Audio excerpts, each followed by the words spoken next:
السلام عليكم ورحمة الله وبركاته. إن الحمد لله نحمده ونستعينه ونستغفره ونعوذ بالله من شرور أنفسنا ومن سيئات أعمالنا. من يهده الله فلا مضل له ومن يضلل فلا هادي له. وأشهد أن لا إله إلا الله وحده لا شريك له وأشهد أن محمدا عبده ورسوله صلى الله تعالى عليه وعلى آله وصحبه وسلم تسليما كثيرا. أما بعد فقد قال الإمام البخاري رحمه الله تعالى حدثنا محمد بن كثير قال أخبرنا سفيان عن الأعمش عن خيثمة عن سعيد بن غفلة قال قال علي رضي الله عنه إذا حدثتكم عن رسول الله صلى الله عليه وسلم فلان أخر من السماء أحب إلي من أن أكذب عليه وإذا حدثتكم فيما بيني وبينكم فإن الحرب خدعة.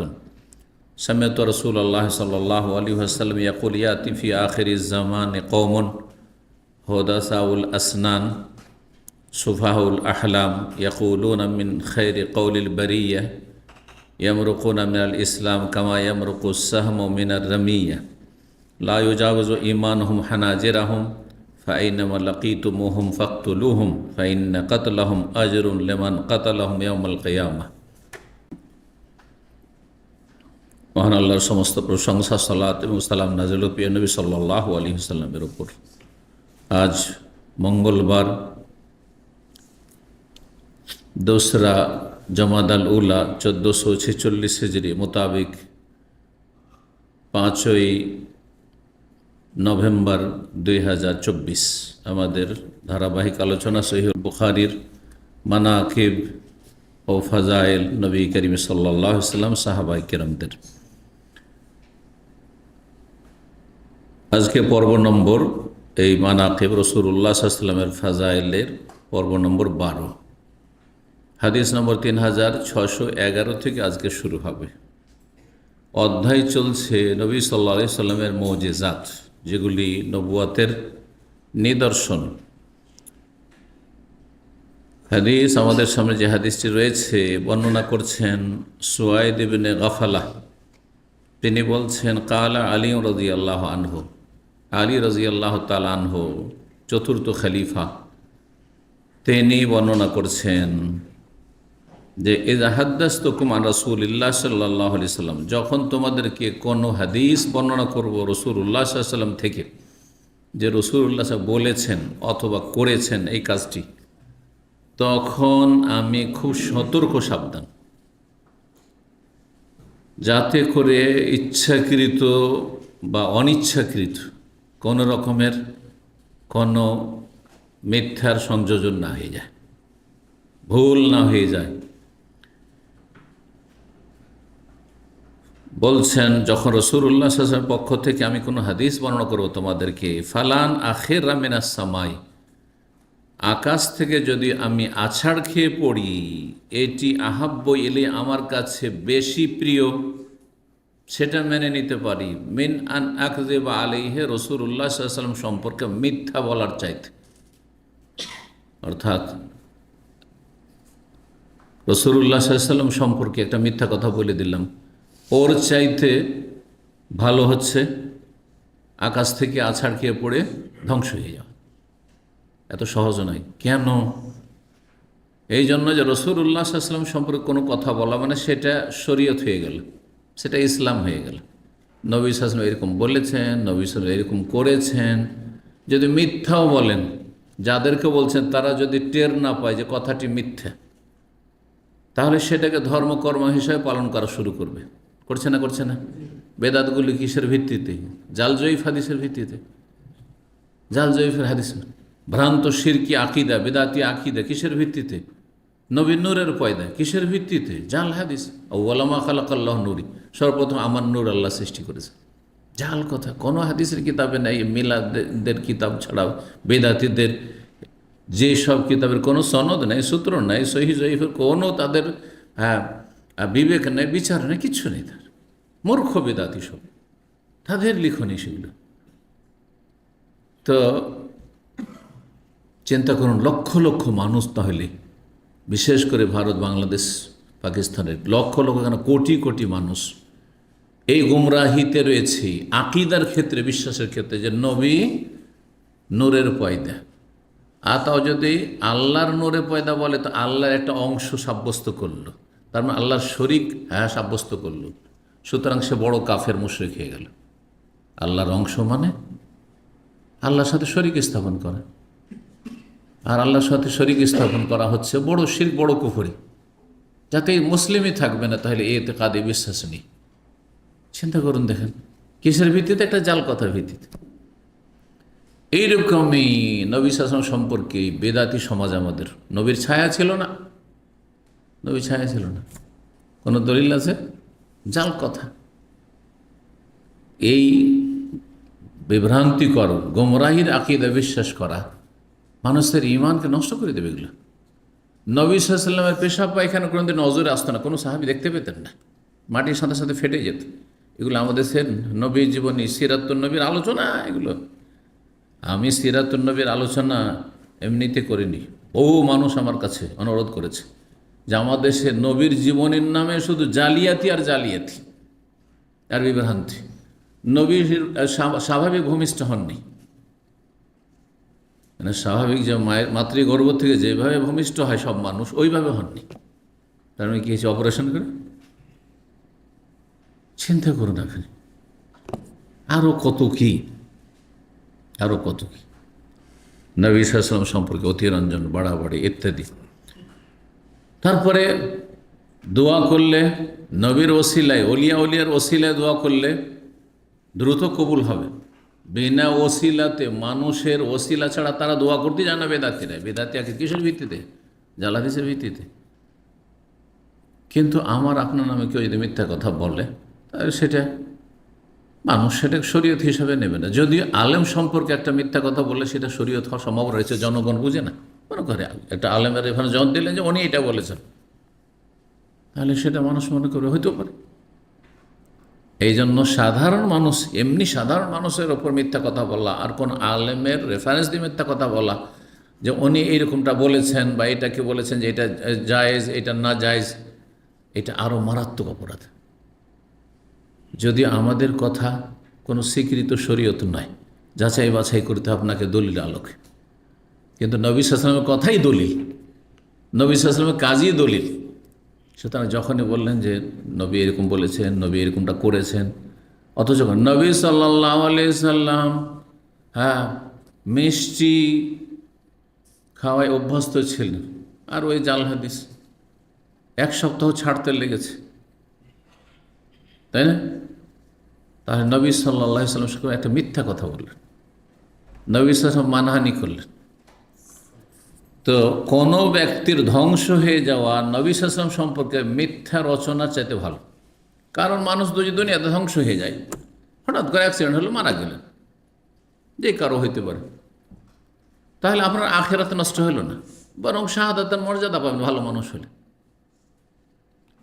কিন্তু যদি নবী সাল্লাল্লাহু আলাইহি ওয়াসাল্লাম সম্পর্কে মিথ্যা কথা বলেন, তাহলে সহিহ মুসলিমের হাদিস, মান কাযাবা আলাইয়া মুতাআম্মিদান, জেনে বুঝে ইচ্ছাকৃত যদি নবী সাল্লাল্লাহু আলাইহি ওয়াসাল্লাম সম্পর্কে মিথ্যা কথা বলে, মিথ্যা কথা আপনি বলছেন বানিয়ে, অথবা কেউ বলেছে ওইটাকে আপনি কি করছেন? প্রচার করছেন, ওয়াজ করছেন, বয়ান করছেন, আপনি সমানে শরীক, আপনি জাতিকে বিভ্রান্ত করছেন। তাহলে সে ফালিয়াতা মাকআদাহু মিনান নার, জাহান্নামে তার স্থান তৈরি করে নিল, তার জায়গা জাহান্নামে।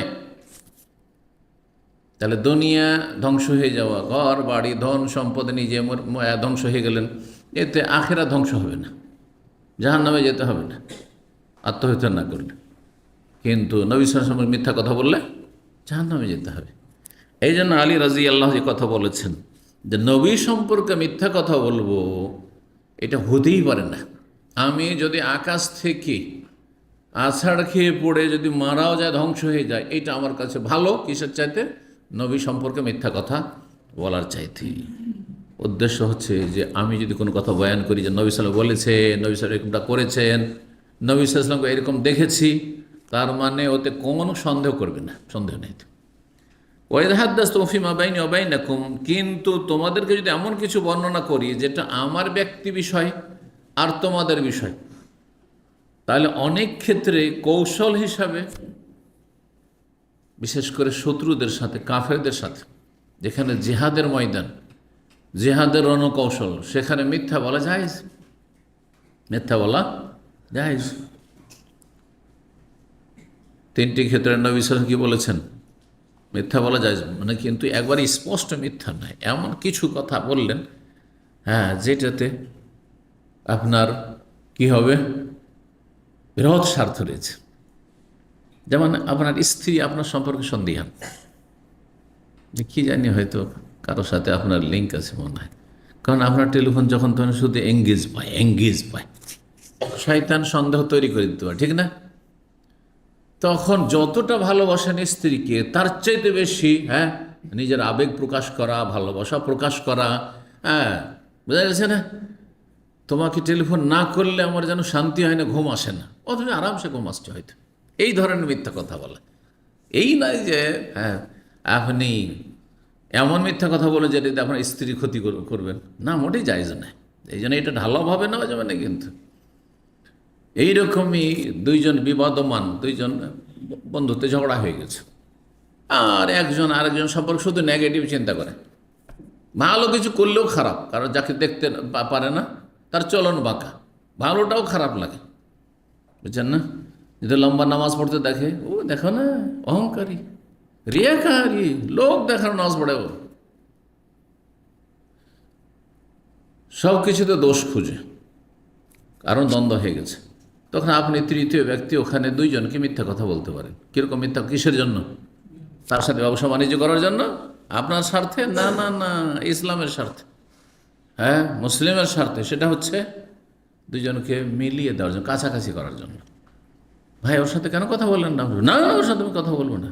কেন কথা বলবেন না? ও আপনাকে সবসময় স্মরণ করে, আপনার খুব প্রশংসা করে।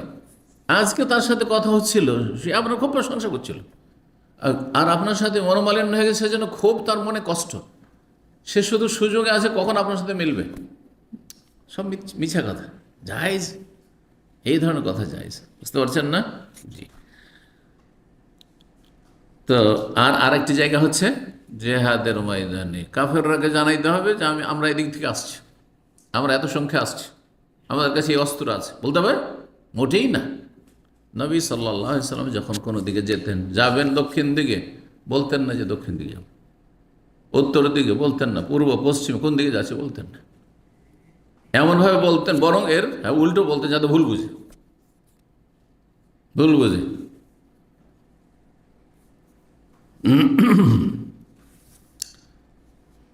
তো বলছেন ওই কথাই যে যখন আমার মাঝে আর তোমাদের মাঝে কোনো কথা হবে, তখন জানিও যে ফাইনাল হারবা, যুদ্ধ হচ্ছে ছল চাতুরির নাম।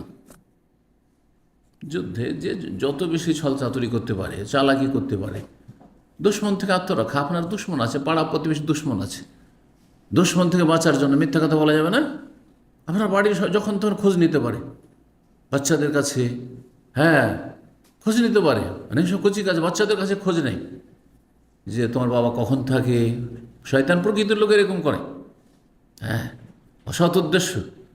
সে আপনার স্ত্রী খারাপ করতে চায়, কখন থাকে কখন থাকে না, কখন কোথায় গেছে, না, মিথ্যা কথা বলবো এই ক্ষেত্রে, যা আছে বাড়িতে আছে। এখন যদি বলে যে না বাজারে গেছে, হাটে গেছে, তো হাট থেকে কোন আসার টাইম কোনটা, সেই সময় অত পেতে কোথাও বসে থাকতে পারে, মেরে দিতে পারে। আল হারব খুদা, এমনকি মুসলিম যারা ইসলাম শত্রু, ভালো মানুষের শত্রু, তাদেরকে মিথ্যা কথা বলা যায়, কিন্তু কাউকে ক্ষতিগ্রস্ত করার জন্য মিথ্যা কথা বলতে পারবেন না। জি। তো তারপরে বলছেন রাসূলুল্লাহ সাল্লাল্লাহু আলাইহি ওয়াসাল্লাম থেকে আমি শুনেছি, তিনি বলেন, ইয়াতি ফি আখিরিজ জামানে কওমুন, শেষ জামানায়, শেষ যুগে এমন এক জাতির আবির্ভাব ঘটবে, এমন এক জাতি আসবে। ইয়াতি মানে আসবে, আগমন ঘটবে মানে তারা পৃথিবীতে আসবে, জন্মিবে।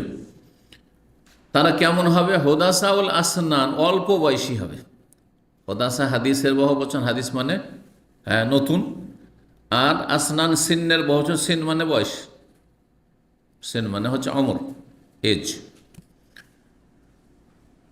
আর সোফাহাউল আহলা, সোফা সাফিহের বহুবচন, সাফি মানে বোকা, সায়াকুলুস সুফাহাউ মিনান নাস, নির্বোধ, হ্যাঁ, কম বুদ্ধির মানুষ। আল আহলাম হুলমের বহুবচন, মানে জ্ঞান। তার মানে সোফাউল আহলাম মানে জ্ঞানের দিক থেকে যারা কি নির্বোধ, মানে স্বল্প বুদ্ধির মানুষ, অল্প বয়সী স্বল্প বুদ্ধি। সহজ ভাষায় এমন লোকের আবির্ভাব ঘটবে যারা কি হবে, অল্প বয়সী হবে, যুবক পোলাপান, আর তারা কি হবে, স্বল্প বুদ্ধি, বুদ্ধি কম, এলমের চাইতে বুদ্ধির চাইতে আবেগ বেশি।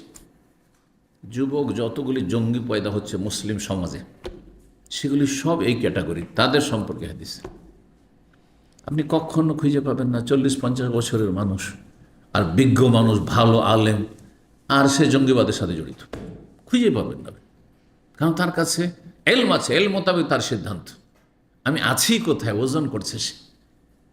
এই পরিস্থিতিটা কি এমন যে এই সময় আমরা এই পদক্ষেপ নিতে পারবো, তাদের কাছে এগুলো জ্ঞান আছে। আমি যদি এই কথাটি বলি অথবা এইরকম পদক্ষেপ করি, হ্যাঁ, যুদ্ধের শত্রুদের বিরুদ্ধে, তাহলে জাতির উম্মতের লাভ হবে না লস হবে, না উম্মতের সর্বনাশ করে ছাড়বো।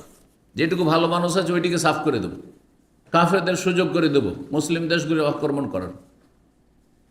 এই মূর্খ নির্বোধ অল্প বয়সীগুলো এগুলি করে ফেসবুকে। এদেরকে বলা হচ্ছে আজকাল, হ্যাঁ, কিবোর্ড জেহাদি। কি বলছে? হ্যাঁ, শুধু এরা ফেসবুকে জেহাদ। এদের জি, যাও, এত ফেসবুকে জেহাদ কেন করছো? চলে যাও, যাও ইসরায়েলে চলে যাও আর কাফেরদের বিরুদ্ধে লড়ো। জি, তার তো ক্ষমতা হয়নি, শুধু অন্যের উপর দোষ চাপিয়ে দাও। বাধা কে দিচ্ছে? তুমি সেটাকে জেহাদ মনে করছো, চলে যাও। আর যদি আমরা দেখি যে জেহাদের আমাদের কাছে শর্ত নাই, তো আমাদের উপর ফরজ নেই, তোমার উপর ফরজ হয়েছে। তুমি যখন মনে করছো জেহাদ ফরজ হয়ে গেছে, তো ফরজ হয়ে তোমার বসে থাকার কোনো অধিকারই নেই। ফরজটা করে বসে থাকবেন? আরে ভাই, আপনি যদি মনে করেন যে আমি সুস্থ আর রমজান মাস চলছে, তো আপনার রোজা ফরজ, তা আপনার জন্য বিনা রোজা থাকা জায়েজ নাই। কিন্তু আমি যদি অনুভব করি যে ভাই আমি অসুস্থ বা আমি মুসাফির, আমার জন্য রোজা ফরজ নেই, তাহলে আমার রোজা ফরজ নেই। উদাহরণ বুঝতে পারছেন? সুতরাং যেসব এই ফাসাদিগুলো বলবে জেহাদ ফরজ, জেহাদ ফরজ, ওদের তো বাধা নেই, বরং ওর উপর ফরজে আছে। প্রথম তার উপরে ফরজ, তারপরে তার ফরজের ফতুয়া যারা মানবে তাদের উপর ফরজ। বুঝতে পেরেছেন?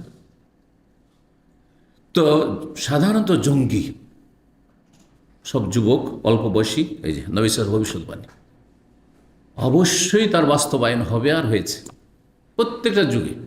এরা অল্প বয়সী হয়, আর তারপরে এরা সোফাহা, বেকুফ টাইপের হয়, আহাম্মক টাইপের। এদের জ্ঞান বুদ্ধি কম, দূরদর্শিতা কম, এলেম কম, আবেগ বেশি। ইয়াকুলুনা মিন খায়রি কওলিল বারিয়া, কিন্তু তারা বলবে সৃষ্টি জগতের মধ্যে সবচেয়ে ভালো কথা। তাদের কথাগুলি খুবই চমৎকার, যেই কথা বড় বড় আলেমের দিনরা বলতে পারে না। সেটা হচ্ছে জান কোরবানি করে দেওয়া, ধন সম্পদ কোরবানি করে দেওয়া, হ্যাঁ জি, শাহাদাতের আশা আকাঙ্ক্ষা, শহীদ হবো ইত্যাদি।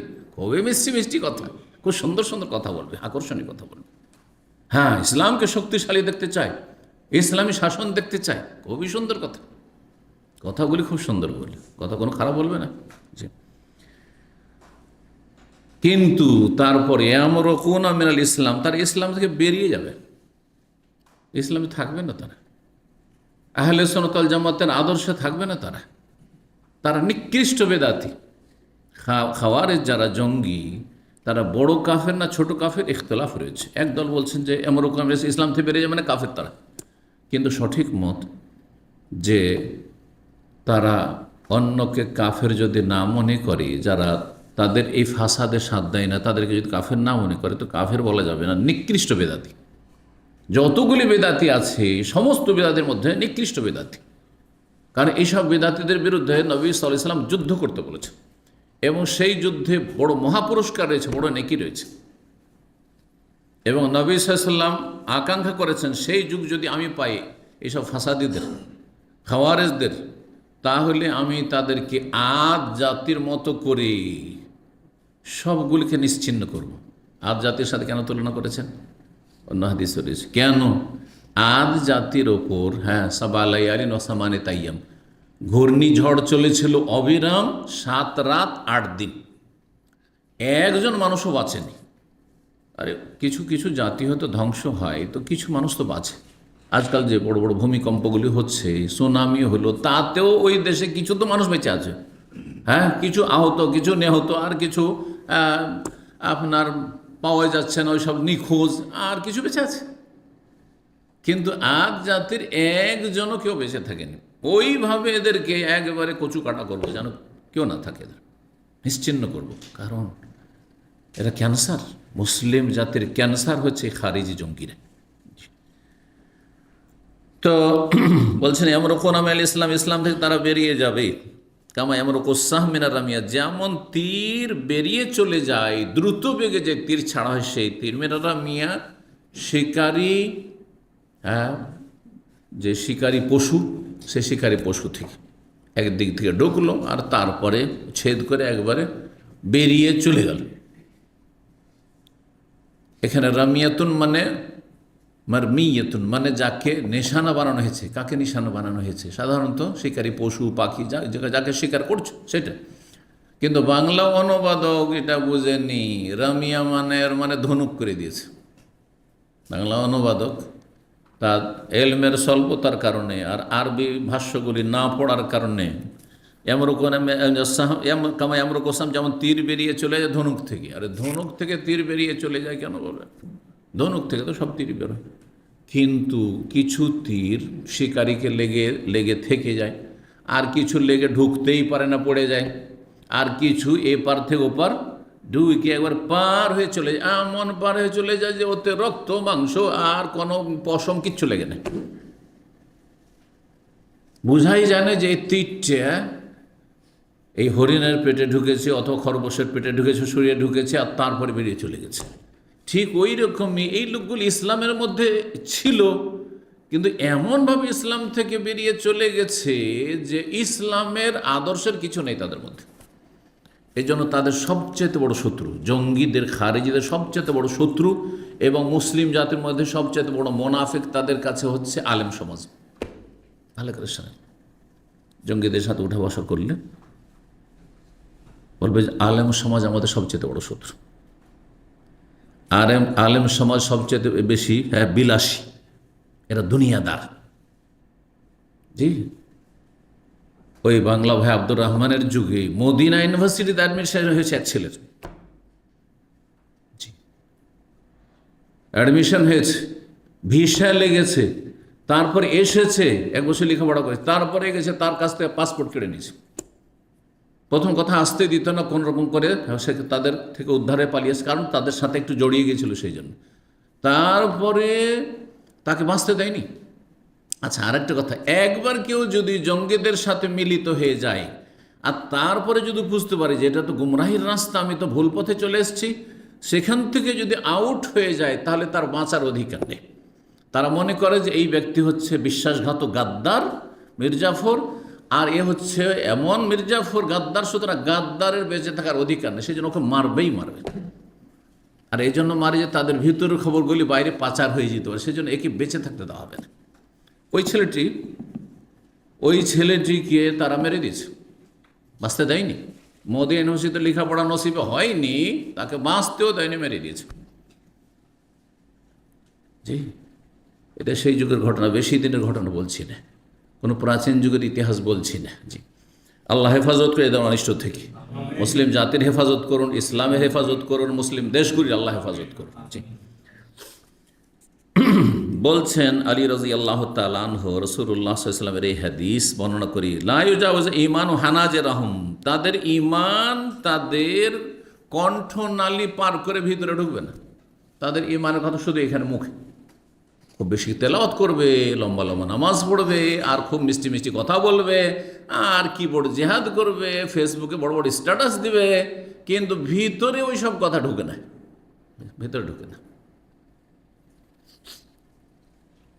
এক জঙ্গি আজকে থেকে 25-30 বছর আগে, অনেকদিন জেল খাটলো সে। আমাদের যেসব ভাইয়েরা তার ফিতনায় পড়েছিল, আর তাকে চাঁদা দিয়েছে। ওই সময় বার্মাতে খুব জুলুম অত্যাচার চলছিল মুসলমানদের উপর, আরাকান মুসলিমদের উপর। বলছে 25 লক্ষ টাকা সে কালেকশন করেছে কয়েকদিনের মধ্যে। কিসের জন্য? বার্মা আমরা জিহাদে যাব। আর ঢাকাতে বসে আছে। বার্মা যাওয়া তো দূরের কথা, চিটাগাং পর্যন্তও যায়নি। বুঝতে পেরেছেন? আর সবচেয়ে বড় ফতোয়া ছিল রাষ্ট্রপতি প্রধানমন্ত্রীর বিরুদ্ধে, যে তারা হচ্ছে তাগুত, তারা কাফের। এটাই বড় জিহাদ। বুঝতে পেরেছেন? জি।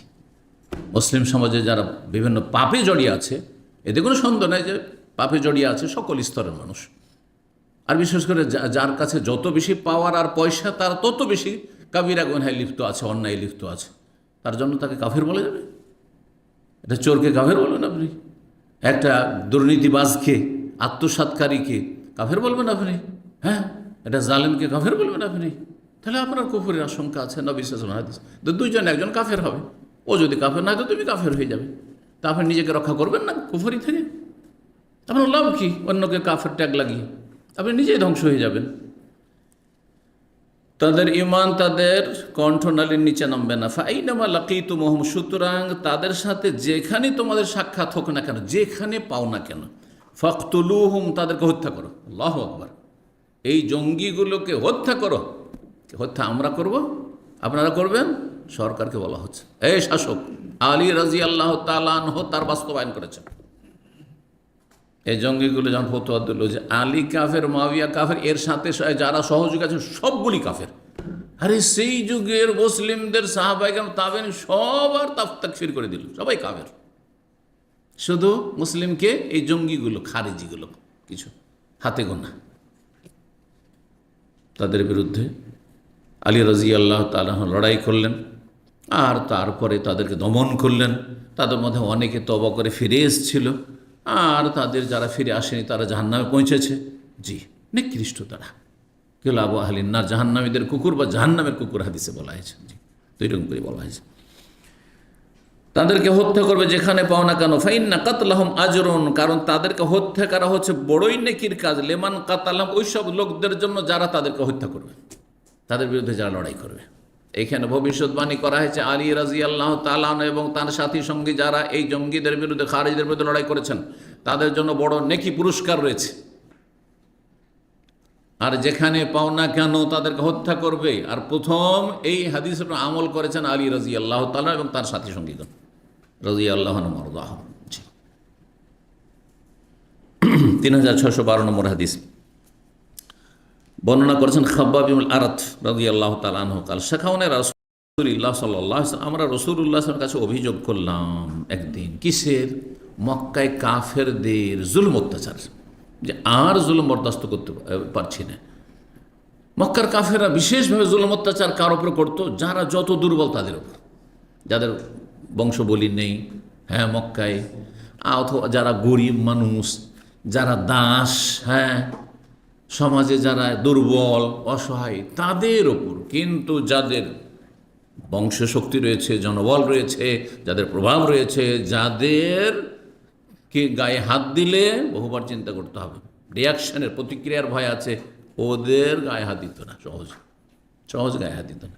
তাদের মানসিক টর্চার করতো, মানসিক অত্যাচার করতো। নবী করিম সাল্লাল্লাহু আলাইহি ওয়াসাল্লামের গায়ে হাত দেয়নি অতদিন পর্যন্ত যতদিন আবু তালেব বেঁচে ছিল, কেন একটা ভয় ছিল।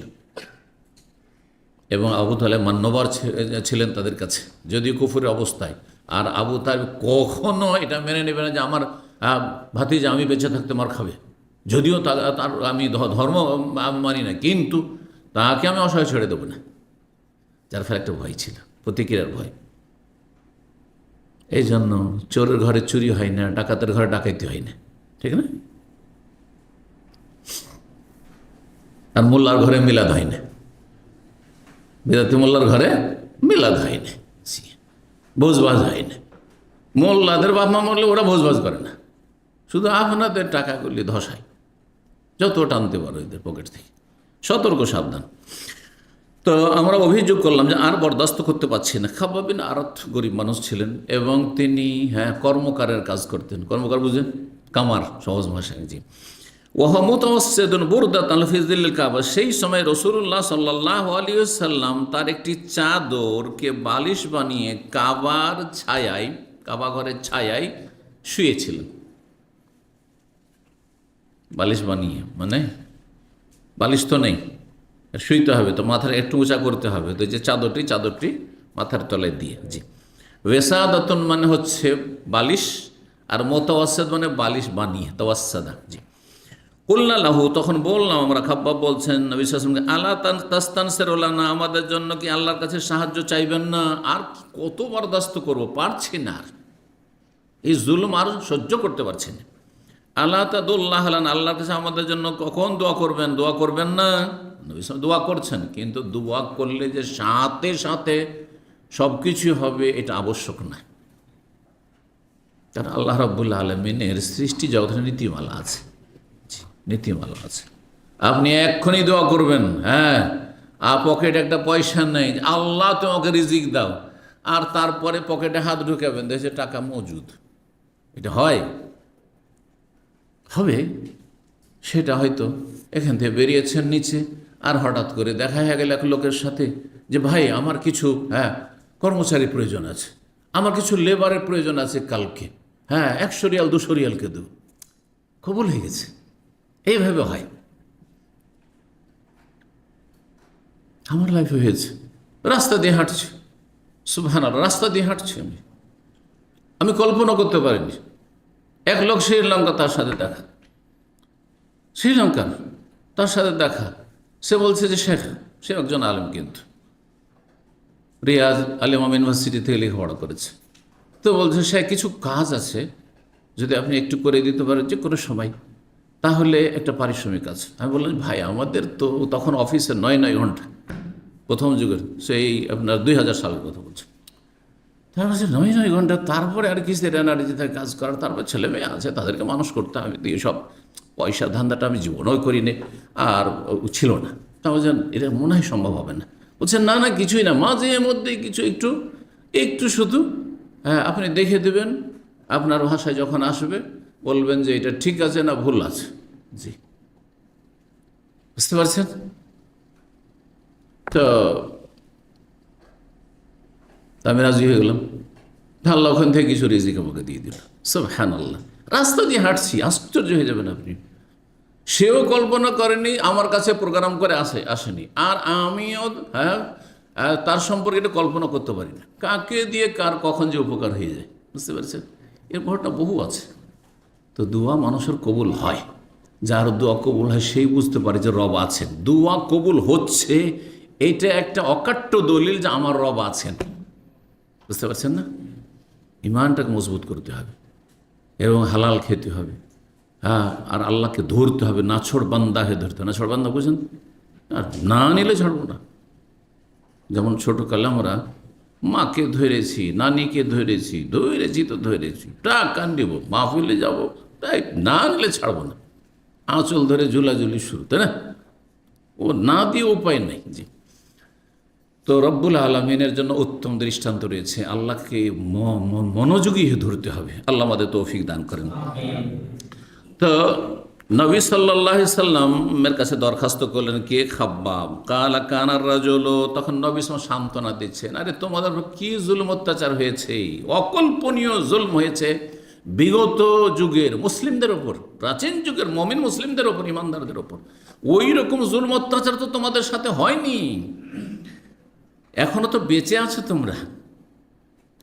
বলছেন দুটি নজির বলছেন, কানার রাজুল ফিমান কাবলা, তোমাদের পূর্বে যেসব জাতি ছিল সেই যুগে মানুষ যখন ইসলাম গ্রহণ করতো, ইমান নিয়ে আসতো, আগের নবী রসুলগণের উম্মতের লোকেরা, তখন কাফের শক্তি কি করতো? ইউফারুল্লাহ ফিল আরজে, একটা জমিনে গর্ত খনন করত, জি, মাটি খুঁড়ে পুঁতে দিত। সুবহানাল্লাহ, জীবিত মানুষকে পুঁতে দিয়েছে।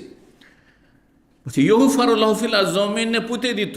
ফায়ুজআলু ফিহি, আর তারপরে মাটিতে পুঁতে দিল, এতটুকু পুঁতে দিল বা এতটুকু পর্যন্ত পুঁতে দিয়েছে, এতটা পুঁতে দিয়েছে যে যেন উঠে পালাতে না পারে, কোমর পর্যন্ত হয়তো পুঁতে দিয়েছে, মাটিতে গাড়িয়ে দিয়েছে। আর তারপর ফায়ুজাউ বিল মিনশার, আর তারপরে একটা করাত নিয়ে আসত। করাত বুঝেন তো? হ্যাঁ, আরই বুঝেন? হ্যাঁ, করাত আরিতে কি পার্থক্য? হ্যাঁ, আরি আরি ভাষাটা বুঝেন না? করাত যেটাকে বড় যেটা থাকে দুইজনের টানে কাঠ কাঠ ফাড়ে না, ওইটাকে আমরা কি বলি? করাত বলি। আর যেটা ছোট একাই করছেন হয়তো, এটাকে আমরা আরি বলি। জানি না এটা শুদ্ধ ভাষায় আছে কিনা। আরি কিন্তু করাত ভাষাটি হচ্ছে শুদ্ধ ভাষা, বুঝছেন না? আর কোনো ভাষা আছে আপনাদের আঞ্চলিক ভাষায়? দুটোই করাত। আচ্ছা, ঠিক। তো করাত নিয়ে আসা হতো। ফাইউদাওয়ালা রাস, তারপরে মাথায় রেখে দিত, পুঁতে দিছে আর তারপর মাথায় রেখে দিত। আর তার ফাইসাক্য বেসনা তানে দুই টুকরো করে, দুই পা দুই দিকে হয়ে গেল, গোটা বডিটা দুই দিকে, পা দুটো আছে আলাদা আলাদা। আল্লাহু আকবার, মাথা থেকে পা পর্যন্ত দুই টুকরো করে দেওয়া হয়। এইভাবে জুলুম অত্যাচার করা হয়েছে। অপরাধ কি? ওমা নাকামু মিনহুম ইল্লা আইয়ুমিনু বিল্লাহিল আজিজিল হামিদ। সূরা বুরুজে আল্লাহ বলছেন, সূরা বুরুজের যে ঘটনা শানে নজুলে আছে, হ্যাঁ, যে ঈসা আলাইহিস সালামের জামানার পরে এমন কিছু লোকেরা ইসলাম গ্রহণ করেছিল, তাদের জন্য গর্ত খনন করে আগুন জ্বালিয়ে তাদেরকে কী করে করা হয়েছিল? আসহাবুল উখদুদ, কতিল আসহাবুল উখদুদ, তারা তাতে জ্বালিয়ে দিয়েছিল। অপরাধ কি? আল্লাহ বলছে ওমা নাকামেন, তাদের কোনো ক্ষতি করেনি। আরে তাদের ক্ষতি করেনি, তাদের টাকা পয়সার ক্ষতি করেনি, বাড়ি ঘরের ক্ষতি করেনি, পরিবারের ক্ষতি করেনি, কোনো দোষ করেনি, সব ভালো মানুষরা। অপরাধ কি ছিল? ইল্লা আইয়ুমিনু বিল্লাহিল আজিজিল হামিদ, এক আল্লাহর প্রতি ঈমান নিয়ে আসা, ইসলাম কবুল করে সবচেয়ে বড় অপরাধ। আজকে মুসলিম জাতির যে নিধন হচ্ছে কাফেরদের হাতে, অপরাধ কি? জুলমের শিকার মুসলিমরা, অপরাধ হচ্ছে মুসলিম হওয়া। মুসলিম কেন? তুমি অপরাধী।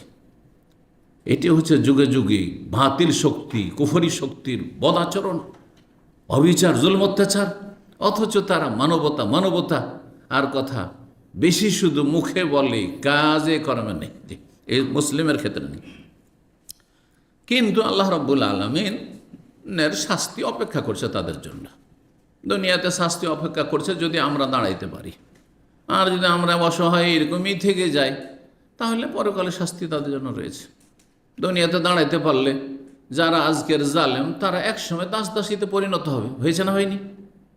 হয়নি? হয়েছে। যারা জুলম অত্যাচার করেছে সাহাবায়ে কেরামদের ওপর, তারা তাদের সন্তানরা যখন জিহাদ শুরু হইল মদিনা আসার পরে, আর বন্দী হইল, তখন কি হলো? হ্যাঁ, দাস দাসীতে পরিণত হইল। জি, এই জন্য একটি কথা আমি মাঝে মাঝে বলি, আজকের জালেম কালকে জুলমের শিকার হবে। কারণ জুলম করবেন না। আজকে আপনি জুলুম করবেন, অন্যের উপরে জুলুম অত্যাচার করবেন, কালকে আপনি অত্যাচারিত হবেন। এই জন্য আপনার জন্য সৌভাগ্য হচ্ছে যে আপনি অবিচার করে, অন্যায় করিয়েন, ভালো মানুষ হয়ে থাকেন। কেউ আপনার সাথে কাউকে কোনো জালেমকে আল্লাহ চাপিয়ে দেবেন না আপনার উপর।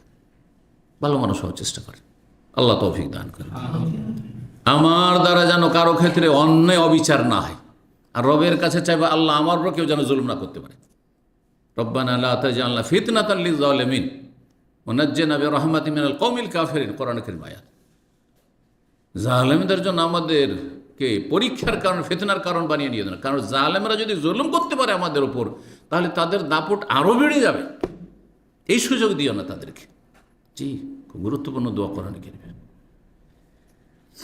তো আনসুরনা আল কওমিল কাফিরিন। জি,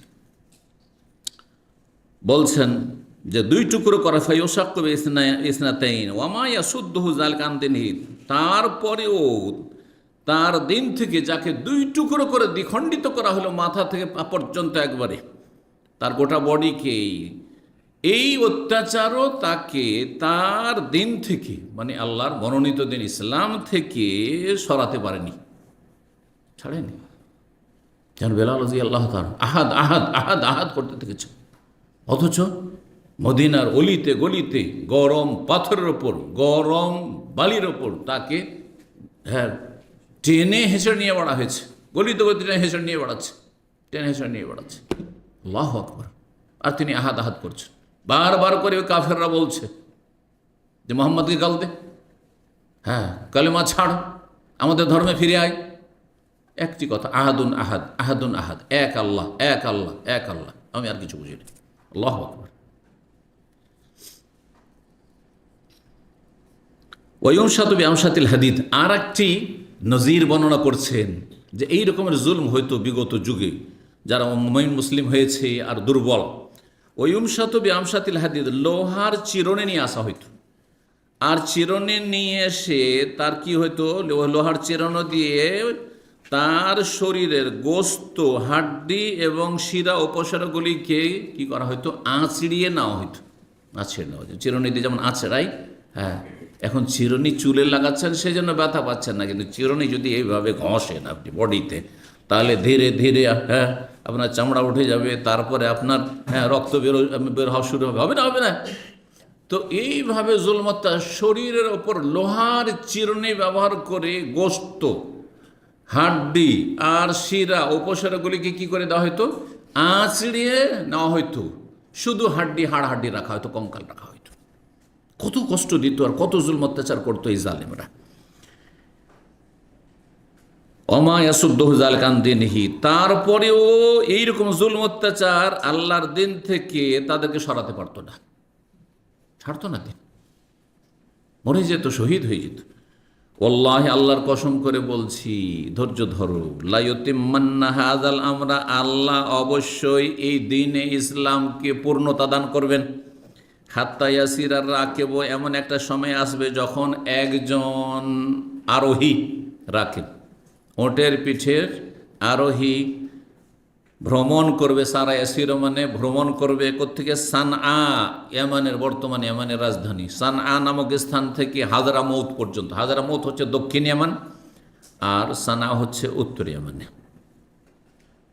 500-600 কিলোমিটার বা তারও বেশি, 500-600 কিলোমিটার, 700 কিলোমিটার এখান থেকে ধরেন রিয়াদ, আল কাসিম সফর করবে। নবী সাল্লাল্লাহু আলাইহি ওয়াসাল্লাম বলছেন, লা ইয়াখাফু ইল্লাল্লাহ, মানুষ বলে ভয় থাকবেন না। আজকে মক্কা তোমার বাড়ি থেকে বেরোতে পারছো না, ঈমান ইসলামের কথা প্রকাশ করতে পারছো না, জানাতে পারছো না যে আমি মুসলিম হয়ে গেছি। লুকিয়ে রাখতে হচ্ছে ইসলামকে, লুকিয়ে এসে দেখা করতে হচ্ছে রাসূলুল্লাহ সাল্লাল্লাহু আলাইহি ওয়াসাল্লামের সাথে। এইরকম অবস্থা থাকবে না সবসময়। লা ইয়াখাফু ইল্লা, আল্লাহ ছাড়া কারো ভয় থাকবে না। আউযিবা আলা গানামিহি, আর একটি ভয় থাকবে, সেটা হচ্ছে যে যার ছাগলের পাল আছে, নেকড়ে বাঘ বলে ভয় থাকবে শুধু। কারণ নেকড়ে বাঘ মোমেন মুসলিমের এগুলো ছাগল, মেষ, ভেড়া ভেড়ি না কাফের, বুঝবে? হ্যাঁ, অবুঝ প্রাণী, তাই না? আর নেকড়ে বাঘ যদি পাল ছাড়া কোনো মেষ পায়, বকরি পায়, তো সেটার উপর হামলা করে। এই জন্য নবী সাল্লাল্লাহু আলাইহি ওয়াসাল্লাম বলেছেন, তোমরা জামাতবদ্ধ থাকবে। শয়তান, ইবলিশ শয়তান, জিন শয়তান হচ্ছে নেকড়ে বাঘের মতো। নেকড়ে বাঘ পালের উপর হামলা করতে খুব ভাবে, কারণ নেকড়ে বাঘ, বাঘ হইল নামটা বাঘ, কিন্তু খুব ভীতু, খুব ভীতু, সিংহভাগের মতো সাহসী না, বা অন্য বাঘের মতো ভীতু, ভয় কাজ করে। যদি দেখে যে একদল আছে, পালিয়ে যাবে। পাল ভরা বকরি আছে, ও ঢুকতে সাহস করে না পালের ভিতরে, পাল ছাড়া বকরি ধরে একটা দুটো পেলে। তো ওয়ালাকিন্নাকুম তাস্তাজিলুন, কিন্তু তোমরা তাড়াহুড়া করছো। তাড়াহুড়া করিও না, সময় এমন একটা আসছে। আর সত্যি কতদিন, 13 বছর, 13 বছর এমনটা থাকলো। তারপরে আর মাত্র 2 বছর, বরং 1 বছর, দ্বিতীয় বছরই, দ্বিতীয় হিজরিতে কি হয়ে গেল, বদরের যুদ্ধ হয়ে গেল। বদরের যুদ্ধ পর্যন্ত মক্কার কাফেরদের অহংকার, দাপট এমন ছিল যে তারা কল্পনা করতে পারেনি যে এইরকম মার পড়বে আল্লাহর পক্ষ থেকে। আবু জাহাল অসহায় হয়ে নিহত হবে, কল্পনা করতে পারেনি। 70 জন যখন তাদের জাহান্নামে পৌঁছে গেল নিহত হয়ে মুসলিমদের হাতে, আর 70 জনকে ধরে বেঁধে নিয়ে এসে মসজিদ নববীতে খুঁটির সাথে বেঁধে দেওয়া হইল একেবারে, আর তার প্রত্যেককে ছাড়া হলো, দাও, পণ দাও, আর তারপরে মুক্তিপণ, আর যাও, ছুটে যাও।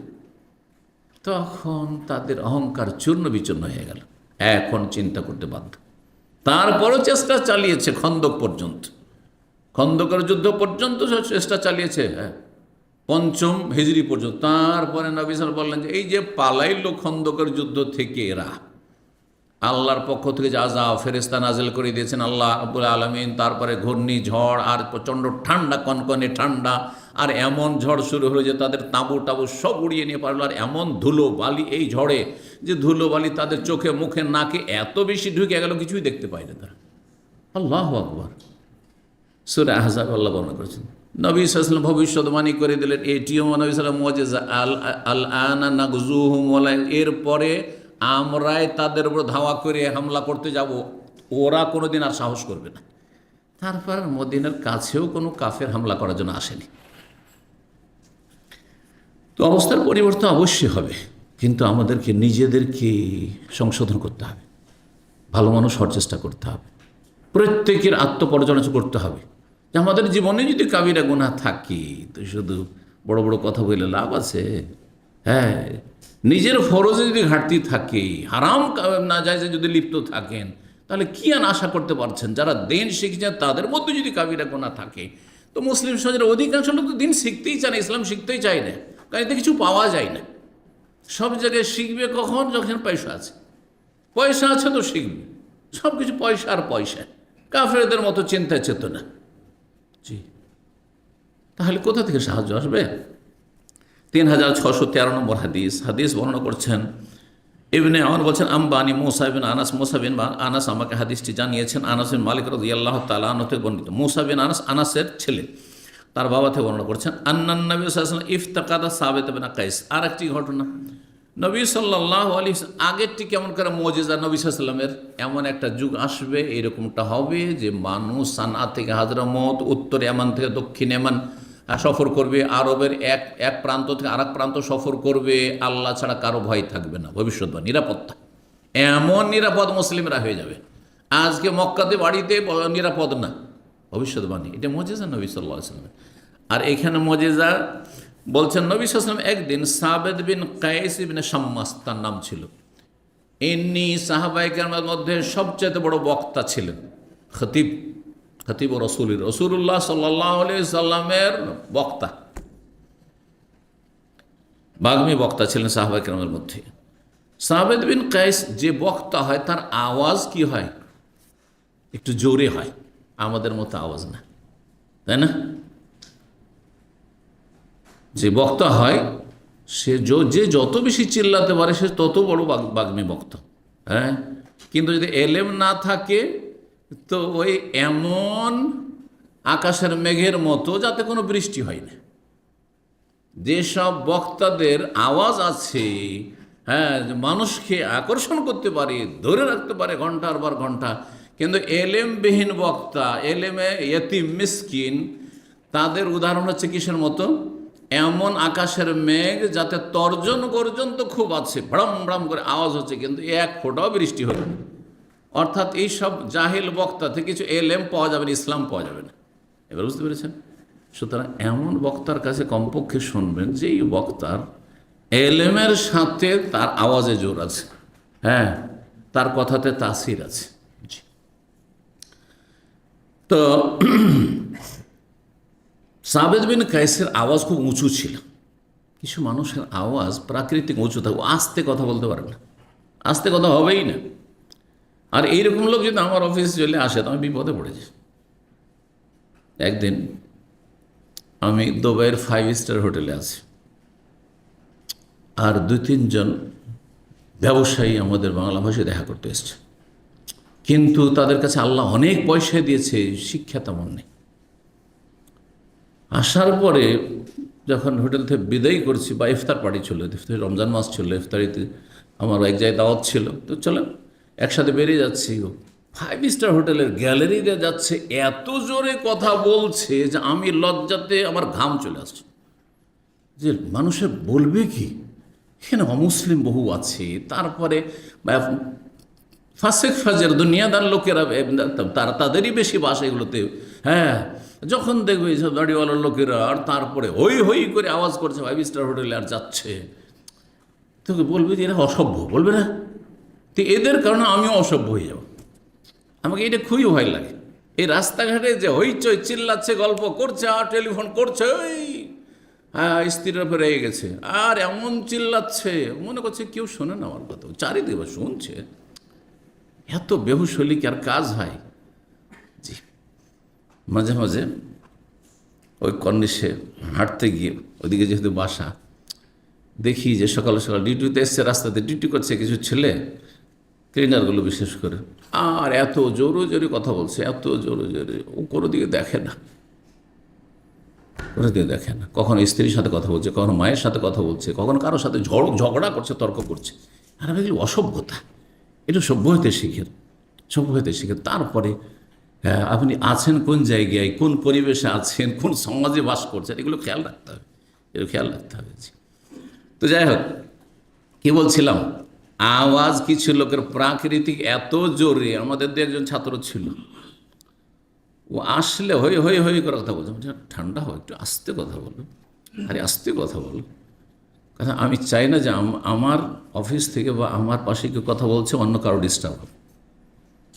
কারণ তার যদি কষ্ট হয় তো সে বিরক্তি বোধ করবে, আর তারপরে তার লোকেরা যদি আসে আর ওইরকম চিল্লায় তো আমিও কোনো কথা বলতে পারবো না, কেন আপনার লোকেরা ওইরকম করে, ঠিক না? তা আমি অনেকগুলি কথা চিন্তা করি, একটা অফিসের মতো, হ্যাঁ, বা বিদেশের মতো। আপনি যে দেশ আছেন সেই দেশের আপনি সংস্কৃতি অনেক খেয়াল রাখবেন। জি, থুতু ফেলার ক্ষেত্রে রাস্তাঘাট, ইন্ডিয়া বাংলাদেশের মানুষের, হ্যাঁ, পাকিস্তানের মানুষের স্বভাব, রাস্তায় হাঁটছে, থুতু এলো দিল, ডানে বামে ফেলে মানুষ হাঁটছে, দিলেও ফেলে, আর এই ধরনের। তারপরে অনেকে বাসার বাইরে খালি গায়ে বেরিয়ে গেল, আরে ভাই গেঞ্জি গায়ে খালি গায়ে লুঙ্গি পরে বেরিয়ে গেল, ঠিক আছে, লুঙ্গি হয়তো চলতে পারে, আজকাল চলে না, কিন্তু ফাইন লাগছে। কত ফাইন জানা আছে না নেই? হ্যাঁ, 100 না 150? না 500 না, 100 অথবা 150। হ্যাঁ, 100 না 100। আমাদের কোনো ভাইকে ফাইনও লেগেছে। তো লুঙ্গি পরে আপনি গেটের বাইরে কেন বেরোবেন, আর গেঞ্জি পরে কেন বেরোবেন ভিতরে? গেঞ্জি, টি শার্ট গেঞ্জি যদি হয়, যেগুলো পরে মানুষ ফ্লাইটে সফর করছে, আপনি এই গেঞ্জি পরে দুনিয়া ঘুরে বেড়ান, বুঝতে পারছেন, অসুবিধা নেই। আজকাল পশ্চিমার তাই করছে, কিন্তু যেটা জুব্বার নিচের গেঞ্জি, সেই গেঞ্জি পরে যদি বাইরে বেরোন আপনি, আপনাকে সেই দেশের সভ্যতার কথা। আমাদের দেশে খালি গায়ে বেরিয়ে যান, অসুবিধা নেই, অসুবিধা আছে, সবাই খালি গায়ে মাঠে ঘাটে ঘোরাফেরা করছে, আপনি করছেন, কিন্তু আপনি যেখানে আছেন সেখানকার কথা খেয়াল রাখতে হবে। যাই হোক, এই কথা প্রসঙ্গে বললাম। তো সাবিত বিন কায়েসকে নবী সাল্লাল্লাহু আলাইহি সাল্লাম কয়েকদিন দেখতে পাচ্ছেন না। ইফতাকাদা মানে যেন হারিয়ে ফেলেছেন। আরে মজলিসে প্রতিদিন এসে বসে আর নেই, কয়েকদিন দেখতেই পাচ্ছি না। ফাকাল নবী সাল্লাল্লাহু তখন জিজ্ঞেস করলেন যে সাবিত বিন কায়েস কোথায়, কয়েকদিন থেকে দেখছি না, যে সামনে মজলিসে বসেই না। ফাঁকা নামাজ পড়ে মসজিদ নবীতে, আর টান দিয়ে সালাম ফিরে বাড়ি চলে যায়, এরকম করে বাড়ি চলে যায়, আর বাড়ি গিয়ে শুধু কান্না করে। ঘটনা, বাড়ি গিয়ে কান্না করে। ঘটনা কি ছিল? ঘটনা যে সূরা হুজরাত নাযিল হয়েছে। সূরা হুজরাতে আল্লাহ বলেছেন, নবী সাল্লাল্লাহু আলাইহি ওয়াসাল্লামের সামনে তোমরা আওয়াজ উঁচা করে কথা বলিও না। লা তারফাউ আসওয়াতাকুম ফাওকা সাউতিন নবী। হে ঈমানদারগণ, তোমরা নবীর সামনে তোমাদের আওয়াজ উঁচা করে কথা, মানে তোমাদের আওয়াজ যেন নবীর চাইতে বেশি উঁচা না হয়ে যায়। তো নবী সাল্লাল্লাহু আলাইহি ওয়াসাল্লাম আস্তে কথা বলতেন, আর এই সাহাবীর আওয়াজ এমনিতে প্রাকৃতিক জোরে ছিল। কোনো মাসলাও জিজ্ঞাসা করছে, ইয়া রাসূলুল্লাহ, এইরকম করে যদি জিজ্ঞেস করে, তো আয়াত যখন নাজেল হয়ে গেছে, আর আয়াতের শেষখানে আছে মারাত্মক কথা, কিন্তু খুব শক্ত কথা, ওয়ালা তাজহারু লাহু বিল কওলি কাজহারি বাযিকুম লিবায। তোমরা একে অপরের সাথে যেমন গল্প গুজব করো আর কথা বলছো, ওইভাবে নবীর সামনে কথা বলে, একটু আদবের সাথে কথা বলবে। কেন? আনতাহবাতা আমালুকুম ওয়া আনতুম লা তাশউরুন, নাহলে তোমাদের আমলগুলি সব বরবাদ হয়ে যাবে, নষ্ট হয়ে যাবে, আর তোমরা টেরই পাবে না যে আমলনামা গায়েব হয়ে গেছে, আমলনামা থেকে নেকি সব মাইনাস হয়ে গেছে। তাহলে আয়াতে কি বলা হচ্ছে? যদি নবী সাল্লাল্লাহু আলাইহি ওয়াসাল্লামের সামনে কেউ বেয়াদবি করে উচ্চস্বরে কথা বলে, কি হয়ে যাবে? আমল নষ্ট হয়ে যাবে। আয়াত যেমন নাজল হয়েছে, শুনেছেন আয়াত, আর তারপরে তিনি সালাম ফিরে দৌড় দিয়ে ঘরে চলে যান, আর গিয়ে বলেন, কান্না করেন, শুধু কান্না করেন। 2-1 দিন হয়ে গেছে, তারপরে নবী সাল্লাল্লাহু আলাইহি ওয়াসাল্লাম যখন খোঁজ করেছেন, তখন তার বাড়িতে গিয়ে এই এক সাহাবী গিয়ে খবর নিয়েছে যে কী ব্যাপার, তুমি আসো না কেন? নবী সাল্লাল্লাহু আলাইহি ওয়াসাল্লাম তোমাকে তলাশ করছেন, দেখতে পাচ্ছেন না, কয়েকদিন থেকে তুমি মজলিসে বসো না, দরসে বসো না।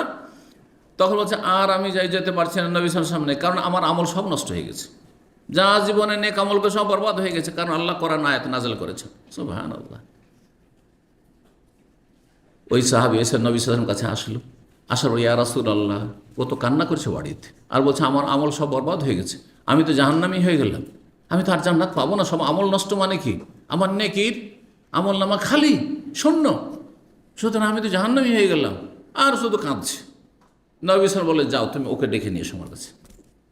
এই ঘটনা শুনে তারপরে বলছেন, ফাকালা রাজুল, এক লোক বলে, ইয়া রাসূলুল্লাহ, হে আল্লাহর রাসূল, আনা আ'লামু লাকা ইলমাহু, আমি জেনে আসছি তার কি খবর। ফাতাহু, তার বাড়িতে আসলো ওই সাহাবী, ফাওয়াজাদাহু জালিসান, এসে দেখে বাড়িতে ফি বাইতিহি, বসে আছে, মুনাক্কিসান রাসাহু, সে মাথা নিচু করে কান্না করছে।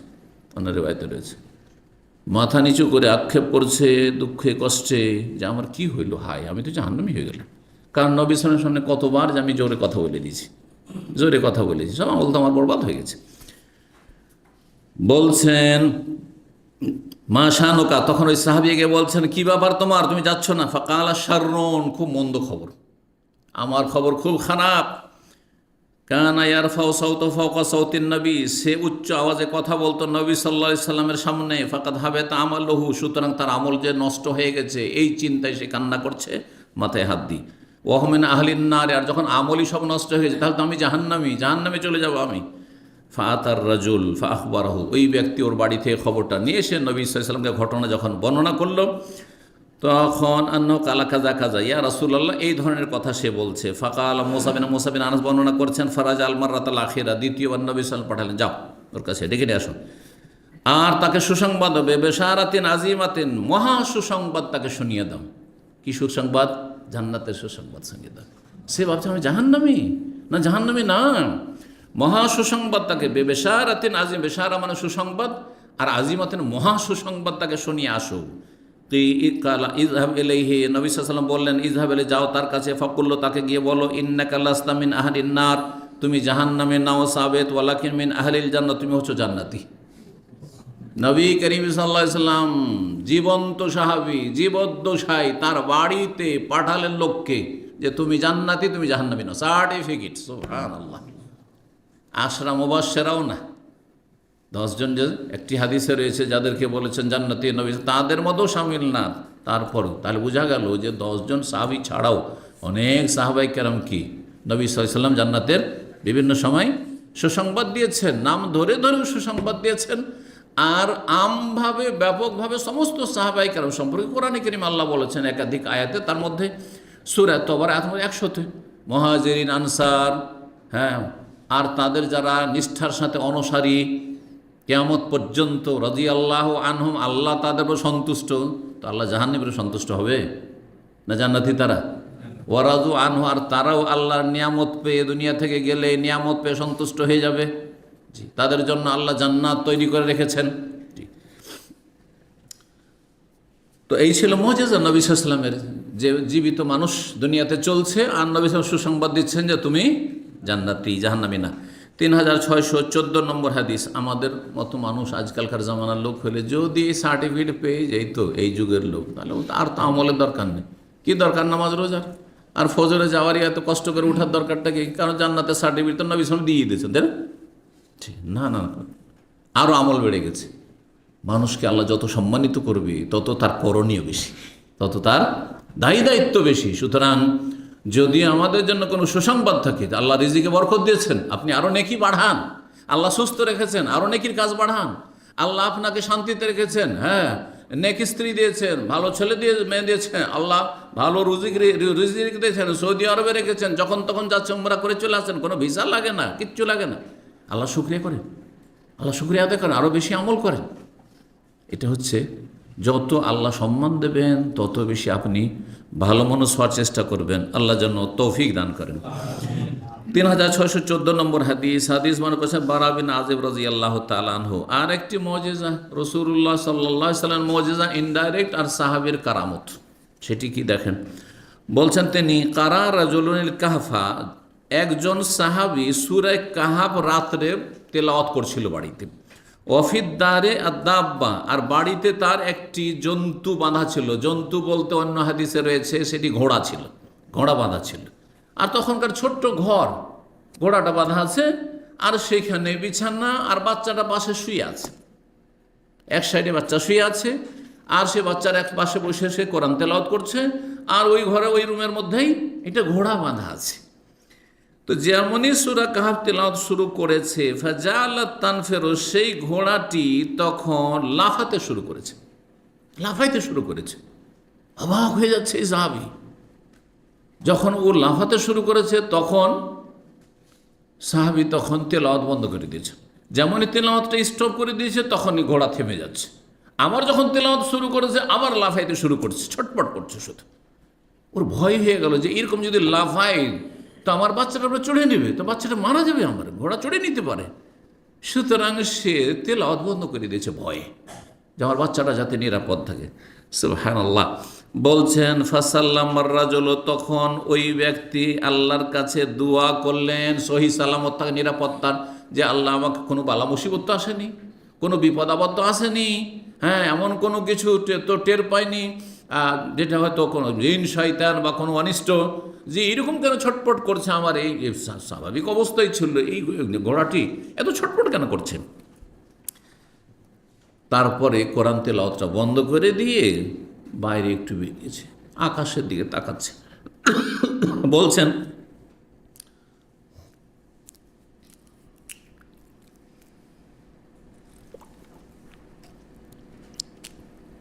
ফায়দা দবাবাতুন, দেখছেন আকাশে কুয়াশা হয়ে রয়েছে। দবাবা বলা হয় কুয়াশাকে।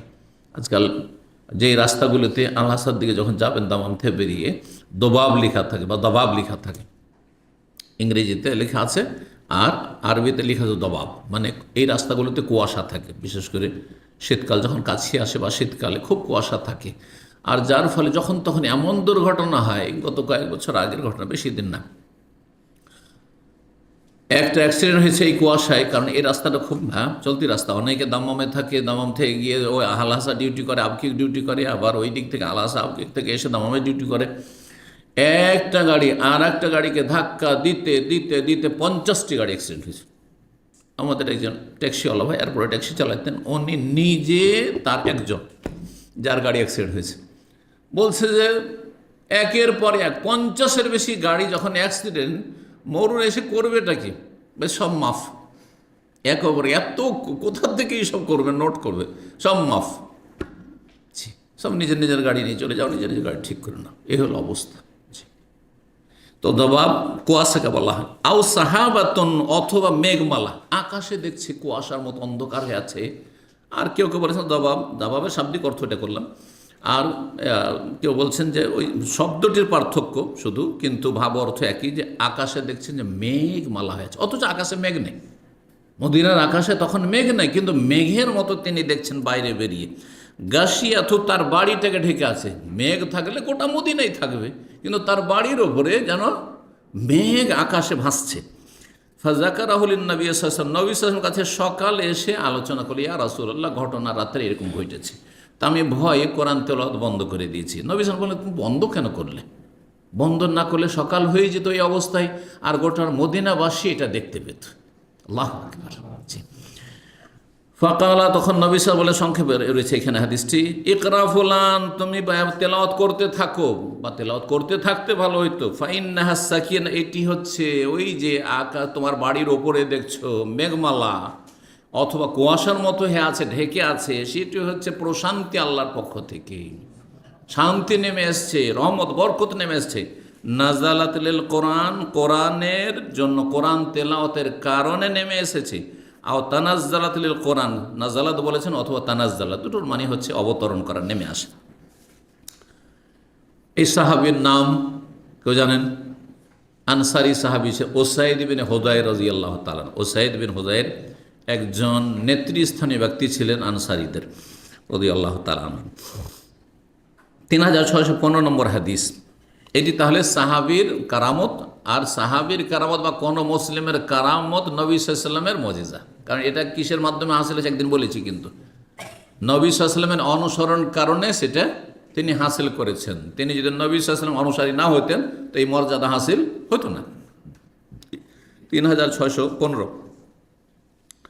হাদিস নম্বর। বারা বিন আযিব বলছেন, যা আবু বকর, একদিন আবু বকর সিদ্দিক রাদিয়াল্লাহু তাআলা আসলেন এলা আবি, আমার আব্বার কাছে। বারা যুবক ছেলে, বলছেন আমার আব্বা আযেবের কাছে আসলেন, ফি মানজিলি, তার বাড়িতে। ফাশতারা মিনহু রাহলান, আমার আব্বার কাছ থেকে একটি উটের পিঠের পালকি হাওদা কিনলেন।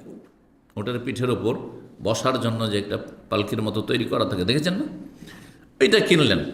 ফাকাল আলী আজেব, তখন আজেবকে আবু বকর সিদ্দিক রাজিয়া বললেন যে ইবাস ইবনাকা, তোমার ছেলেটিকে পাঠাও, ইয়াহমেলহ মাই, যে এই হাওদাটি পালকিটি আমার বাড়িতে একটু পৌঁছে আসবে।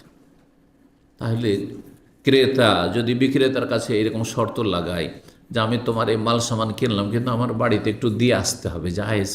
আল মুসলিমুন আলা শুরুতে, যেমন আপনাদের কেক কিনছে কেউ, দুই রকম করে, একটা হচ্ছে যে রুম সার্ভিস দিয়ে আসতে হবে, আর সেটা এই মূল্যে সামিল থাকবে, যেমন চুক্তি হয় উদাহরণস্বরূপ। আর আরেকটি হচ্ছে যে না, কাস্টমার আপনি আসবেন, আপনি এসে নিয়ে যাবেন, এটা আপনার দায়িত্ব, এরকম হইতে পারে। জি হ্যাঁ, যেমন আজকাল হাঙ্গারি স্টেশনগুলোর মাধ্যমে করছে না, কখন অতিরিক্ত চার্জ করছে, আর কখন আবার ফ্রি থাকছে, যে ফ্রি পৌঁছে দিচ্ছে, তহসিল মজ্জানি কি বলছে, পৌঁছে দেওয়া হচ্ছে ফ্রি। জি, তো তাহলে জায়েজ আছে। মাসলা দেখেন, হাদিস থেকে মাসলা এইভাবে ইস্তেমাল করতে হবে, যে কি ওই কথা বলতে পারেন না যে আমি আপনার কাছে সামান বিক্রি করেছি, আপনার সামান আপনি নিয়ে যাবেন। আমি আগেই চুক্তি করে নিয়েছি এই জন্য যে আমি সামান নিলাম ঠিক, কিন্তু সামানটা আমার বাড়িতে দিয়ে আসতে হবে। যেমন আজকাল সুপার মার্কেটগুলিতে যখন কাস্টমার মাল সামান কিনছে, তখন তাদের লেবাররা কী করছে, গাড়ি পর্যন্ত নিয়ে গিয়ে ট্রলিতে দিয়ে আসছে। যদি এমন দেওয়ার প্রচলন থাকে তাহলে বলতে পারে, আর যদি কন্ডিশন লাগায় হ্যাঁ কিনবো সামান, কিন্তু আমাকে দিয়ে আসতে হবে, উঠিয়ে দিয়ে আসতে, আমি উঠিয়ে পারবো না, তাও করতে পারে। আর যদি বলেন না না না আমাদের এখানে কোনো এই সার্ভিস নেই, আপনাকে আপনার লোক দিয়ে নিয়ে যেতে হবে, সেটাও জায়েজ। আল মুসলিমুন আলা শুরুতিহিম, সহিহ বুখারী হাদিস হয়েছে, মুসলিমরা যেমন যার সাথে শর্ত করবে সেই অনুযায়ী তাকে আমল করতে হবে। জি, তো বলছেন যে আমার বাড়িতে দিয়ে আসতো। তাহলে ফাহামাল তো, বারা যেহেতু যুবক ছেলে, সেটাকে আমি বহন করে নিয়ে গেলাম আবু বকর সিদ্দিক রাদিয়াল্লাহু তাআলা আনহুর সাথে। ওয়াখারাজা আবি, আর টাকা আবু বকরের কাছে ছিল না, তো চলো বাড়িতে চলো, বাড়িতে আমি টাকাটা দিচ্ছি। আর হয়তো তার আব্বার টাকার প্রয়োজন ছিল, তখনই হয়তো তারা আছে, সেই জন্য টাকাটা নেওয়ার জন্য, ক্যাশ নেওয়ার জন্য নিজে আবার চলে আসলেন, মানে বাপ বেটা দুইজনই আসছেন কিন্তু আবু বকর সিদ্দিক রাদিয়াল্লাহু বাড়িতে। ওই ওয়াখারাজা আবি, আমার আব্বাও বের হইলেন আমাদের সাথে, ইয়ান্তাকিদু সামানহ, নগদ মূল্য নেওয়ার জন্য। নকদ মানে ক্যাশ, জি, আর নকুদ মানে ফুলুস, টাকাকে টাকা পয়সায় কি বলে, নকুদও বলা হয় আরবিতে। তো তার মূল্য নেওয়ার জন্য বেরোলেন। ফাকাল আবি, তখন আমার আব্বা বললেন, আবু বকর সিদ্দিক রাস্তায় চলছেন, গল্প হচ্ছে, তার মধ্যেই আজেব ভাবলেন, বাব্বাটা তাহলে দুজনই সাহাবি, হ্যাঁ, বারা বিন আজেব দুজনই সাহাবি। ইয়া আবু বকর, হে আবু বকর সিদ্দিক, আপনি কিছু আমাদেরকে শোনান তো, আপনার নবী সাল্লাল্লাহু আলাইহি ওয়াসাল্লামের সাথে যে হিজরতের সফর ছিল এই সম্পর্কে, এই সুযোগে হিজরতের সফর সম্পর্কে জানতে চাইলেন। রাসূলুল্লাহ সাল্লাল্লাহু আলাইহি ওয়াসাল্লাম বলছেন, হাদ্দিসনি কাইফা সানাতুমা, আমাকে একটু বর্ণনা করুন তো আবু বকর, কাইফা সানাতু, আপনারা উভয়ে, আপনি আর রাসূলুল্লাহ কি করেছিলেন, হিনা সারাইতা, যখন আপনি ভ্রমণ করছিলেন রাসূলুল্লাহ সাল্লাল্লাহু আলাইহি ওয়াসাল্লামের সাথে, মা রাসূলিল্লাহ সাল্লাল্লাহু আলাইহি ওয়াসাল্লামের সাথে, কিসের ভ্রমণ, হিজরতের ভ্রমণ, হিজরতের সফর, যে মক্কা থেকে বেরোলেন রাতের অন্ধকারে, আর তারপরে সর পাহাড়ের গুহায় গিয়ে লুকিয়ে থাকলেন 3 দিন, আর তারপরে যখন তল্লাশি একটু কমে আসলো তখন সেখান থেকে বেরোলেন, আর তারপরে মদিনার উদ্দেশ্যে রওনা দিলেন। কিন্তু স্বাভাবিক যেই রাস্তা নর্মাল, সেই রাস্তা ত্যাগ করে, কারণ সেই রাস্তায় তল্লাশি জোরদার ছিল, সুতরাং একবারে সাগরের তীর দিয়ে, সাগরের কাছাকাছি ওই রাস্তা দিয়ে, যেই রাস্তা সাধারণত মক্কার লোকেরা মদিনা যাতায়াত করে না, বা মদিনার লোকেরা মক্কা যাতায়াত করে না, সেই রাস্তা দিয়ে নবী করিম সাল্লাল্লাহু আলাইহি ওয়াসাল্লাম আবু বকর সিদ্দিক রাদিয়াল্লাহু তাআলা আনহু হিজরতের সফর করছিলেন। বললেন যে হ্যাঁ ঠিক আছে, তোমাকে শোনাচ্ছি তাহলে। বলছেন, আমরা যখন গুহা থেকে বেরোলাম 3 দিন পরে, ওই কথাটা এখানে নেই, সংক্ষেপ করা হয়েছে।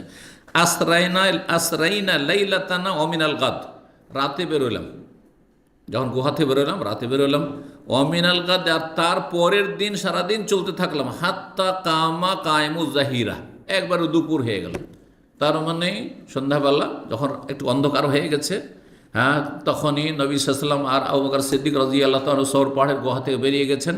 সৌর পাহাড় মক্কা থেকে কোন দিকে জানেন, কে বলতে পারে, দক্ষিণ দিকে। দক্ষিণ দিকে কেন গেল, দক্ষিণ দিকে তো মক্কা না, মক্কা মানে মদিনা না, মক্কা থেকে মদিনা হচ্ছে উত্তর দিকে, কিন্তু উল্টো দিকে কেন গিয়েছেন, যাতে তল্লাশিটা কম হয়, কারণ সোজা যদি উত্তর দিকে, তো ওইদিকে তো তল্লাশি চলতে আছে, কারণ 100 উটের পুরস্কার কাফেররা ছেড়েছে। যে নবীকে যদি কেউ ধরে নিয়ে এসে দিতে পারে, জীবিত অথবা মৃত অবস্থায়, মরা লাশও যদি এনে দিতে পারে, তাহলে 100 উট। এই 100 উটের জন্য আরবরা পাগল হয়ে গেছে কাফের, কারণ 100 উট যেমন তেমন কথা নয় তাদের কাছে, 100 উটের পুরস্কার, আল্লাহু আকবার। কিন্তু আল্লাহ হেফাজত করলেই কোনো অনিষ্ট স্পর্শ করতে পারে না।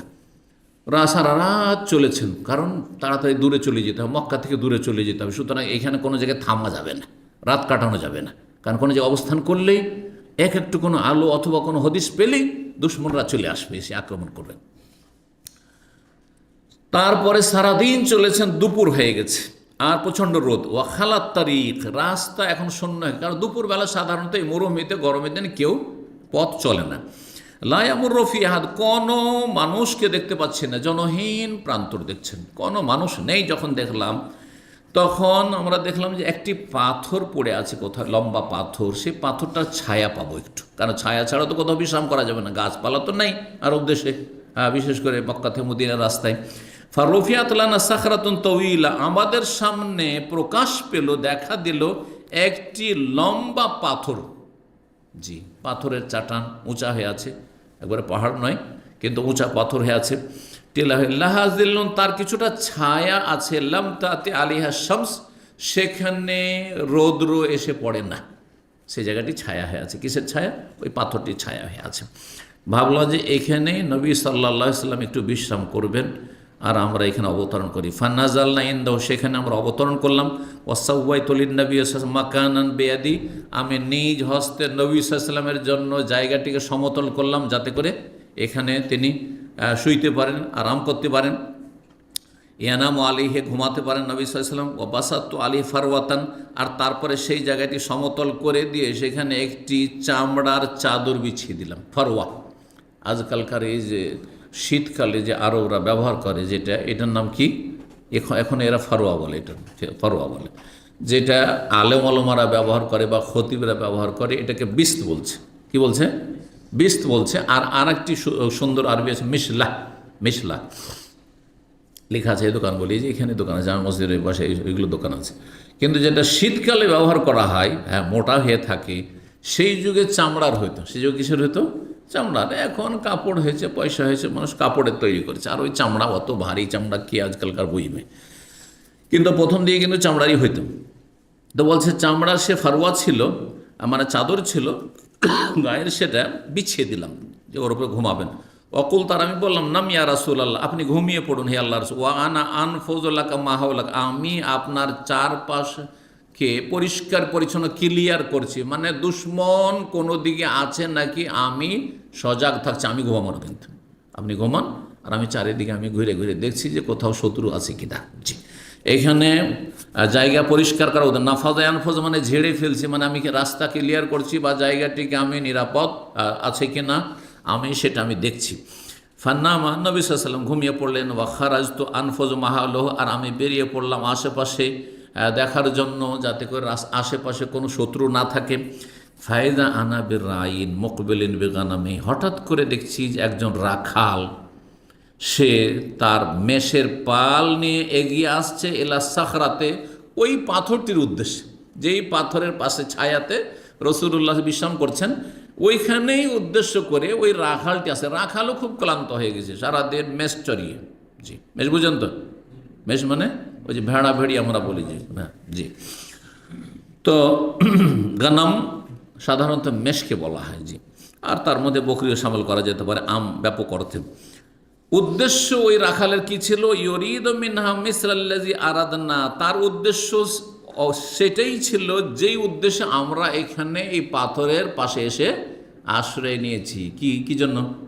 বিশ্রাম করার জন্য। ওই রাখালও আরাম করার জন্য, বিশ্রামের জন্য আসছিল।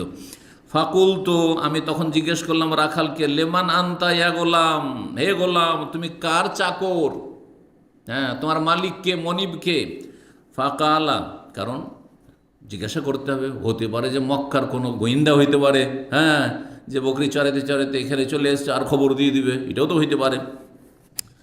তো তখন সে বলল, রাখালটি, লে রাজুলি মিন আহলিল মাদিনা, মদিনার অমুকের আমি রাখাল, আও মক্কা, অথবা বর্ণনাকারী সন্দেহ যে মক্কার অমুকের আমি রাখাল।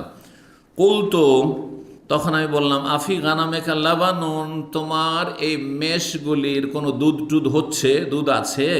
কালার নাম, হ্যাঁ আছে। কুলতু, আমি বললাম, আফা তাহলব, তুমি কি দুধ দহন করে দেবে? কালার নাম, হ্যাঁ।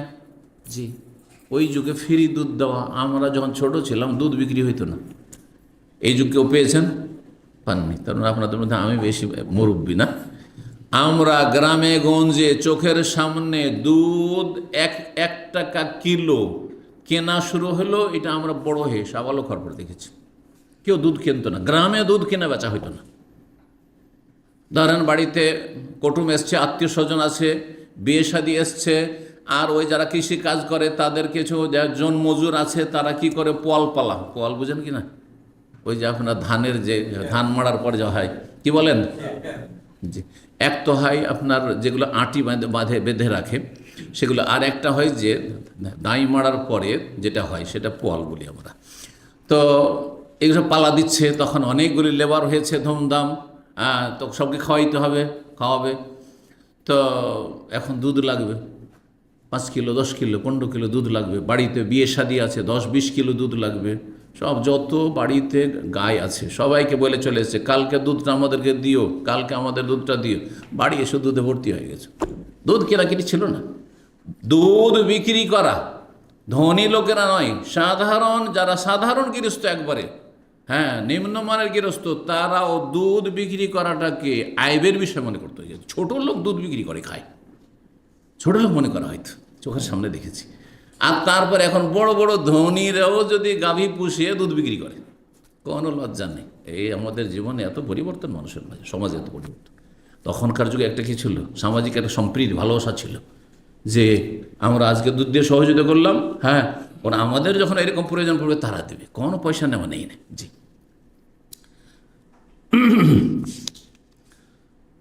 বরং গ্রামের লোক মুরগির ডিম কিনতো না। জি, এটাও দেখেছি। ডিম লাগবে, নিয়ে গেল, এমনি দিল, আবার ওদের লাগবে, আমরা দিয়ে দিলাম, এইরকমটা ছিল। তারপর ডিম বিক্রি শুরু হলো।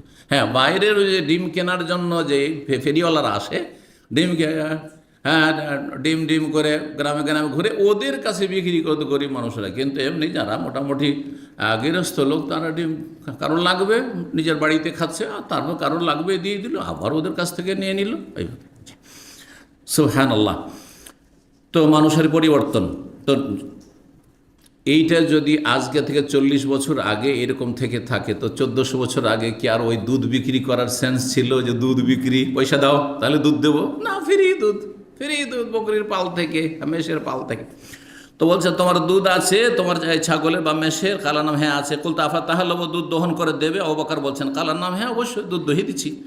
ফা খাজা শাতান, একটা ছাগলকে ধরলো, আর তারপর আমি বললাম, আবু বকর বলছেন, দেখো, উনফুদিদ্দার আমিনা তুরাবি ওয়াশারি ওয়াল কাজা, দুধের যে ওলান রয়েছে, ওলান, এটা কি বলেন? ওলান। দুধের ওলানগুলিকে পরিষ্কার করে নাও, ধুলোবালি না থাকে, ওয়াশার কোনো পশম না থাকে, আর ওয়াল কাজা কোনো ময়লা আবর্জনা না থাকে। আগে পরিষ্কার করে না, তারপর দুধ দুয়ে দাও, কারণ আমি রাসূলুল্লাহ সাল্লাল্লাহু আলাইহি ওয়াসাল্লামকে পান করাবো। হ্যাঁ, সুতরাং পরিষ্কার পরিচ্ছন্ন করে দাও। কিন্তু কালা বলছেন, ফারাইতুল বারা যখন হাদিসটি বর্ণনা করেছেন, তখন কিভাবে পরিষ্কার করবে আবু বকর সিদ্দিক রাদিয়াল্লাহু তাআলা আনহু ওই রাখালকে বুঝিয়েছিল, ইয়াদরিবু ইহদা ইয়াদাইহি আলাল উখরা, এক হাতকে আর এক হাতের ওপর তিনি কি ঘষা দিচ্ছিলেন, মারছিলেন। এইভাবে পরিষ্কার করে, ভালো করে ওলানকে পরিষ্কার করবে, হ্যাঁ, যেন তাতে ধুলোবালি না থাকে, আর তাতে যেন কোনো পশম টসম না থেকে যায়, আর ময়লা আবর্জনা না থাকে।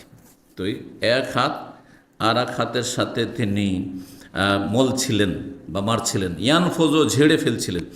ফাহালাবা ফি কাবিন কুসবাতান মিন লাবান, কিছুটা দুধ সে দহন করলো একটি কাঠের বাটিতে। কাব কাঠের বাটিকে বলা হয়। অমাই এদাওয়াতন, বলছেন আবু বকর সিদ্দিক রাদিয়াল্লাহু তাআলা, আমাদের কাছে পানীয়র অভাব ছিল, পানি লাগবে, উজু করার জন্য পানি লাগবে, বা খাওয়ার জন্য পানি লাগবে। তো আমি আমার সাথে একটা চামড়ার পাত্রও নিয়ে গেছি, যে ওতে করে পানি পেলে ওই রাখালের কাছ থেকে পানিও ভরে নেব। আমার কাছে একটি চামড়ার পাত্র ছিল, হামাল তোহালিন নবী সাহেব, যেটা নবী সাহেবের জন্য আমি নিয়ে এসেছিলাম মক্কা থেকে। ইয়ারতবি মিনহা, সেটা থেকে নবী সাল্লাল্লাহু আলাইহি সাল্লাম পানি পান করবেন, পানি পান করে তৃপ্তি লাভ করবেন, ইয়াশরাবু পান করবেন এবং উজু করবেন। ফাতাইতুন নবী সাল্লাল্লাহু আলাইহি ওয়াসাল্লাম, তারপরে আমি নবী সাল্লাল্লাহু আলাইহি ওয়াসাল্লামের কাছে আসলাম পানি নিয়ে আর দুধ নিয়ে আসলাম। ফাকারিহতু, এসে দেখি নবী সাল্লাল্লাহু আলাইহি ওয়াসাল্লাম ঘুমাচ্ছে, তখন ঘুমাচ্ছেন।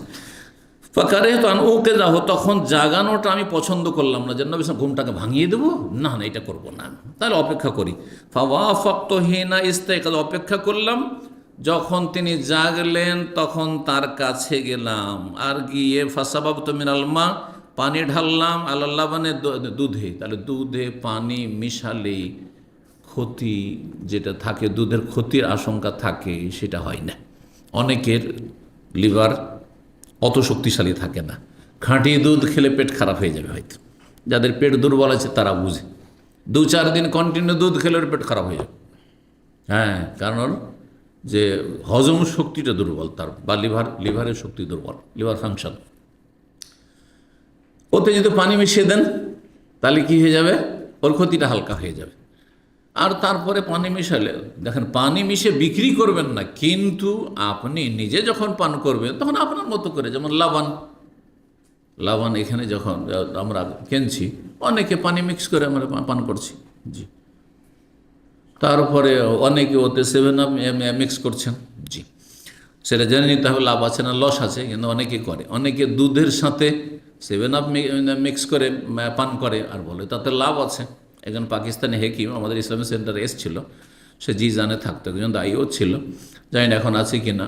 তো সে আসার পরে আমার সাথে বেশ আগে থেকে পরিচয়, জিজানে বক্তব্য করতে যে তার সাথে পরিচয় হয়েছিল। আর তারপরে এখানে আসার পরে আমি বললাম যে আমার একটু প্রেশারটা হাই থাকে, নিচেরটা বিশেষ করে থাকতো প্রথম।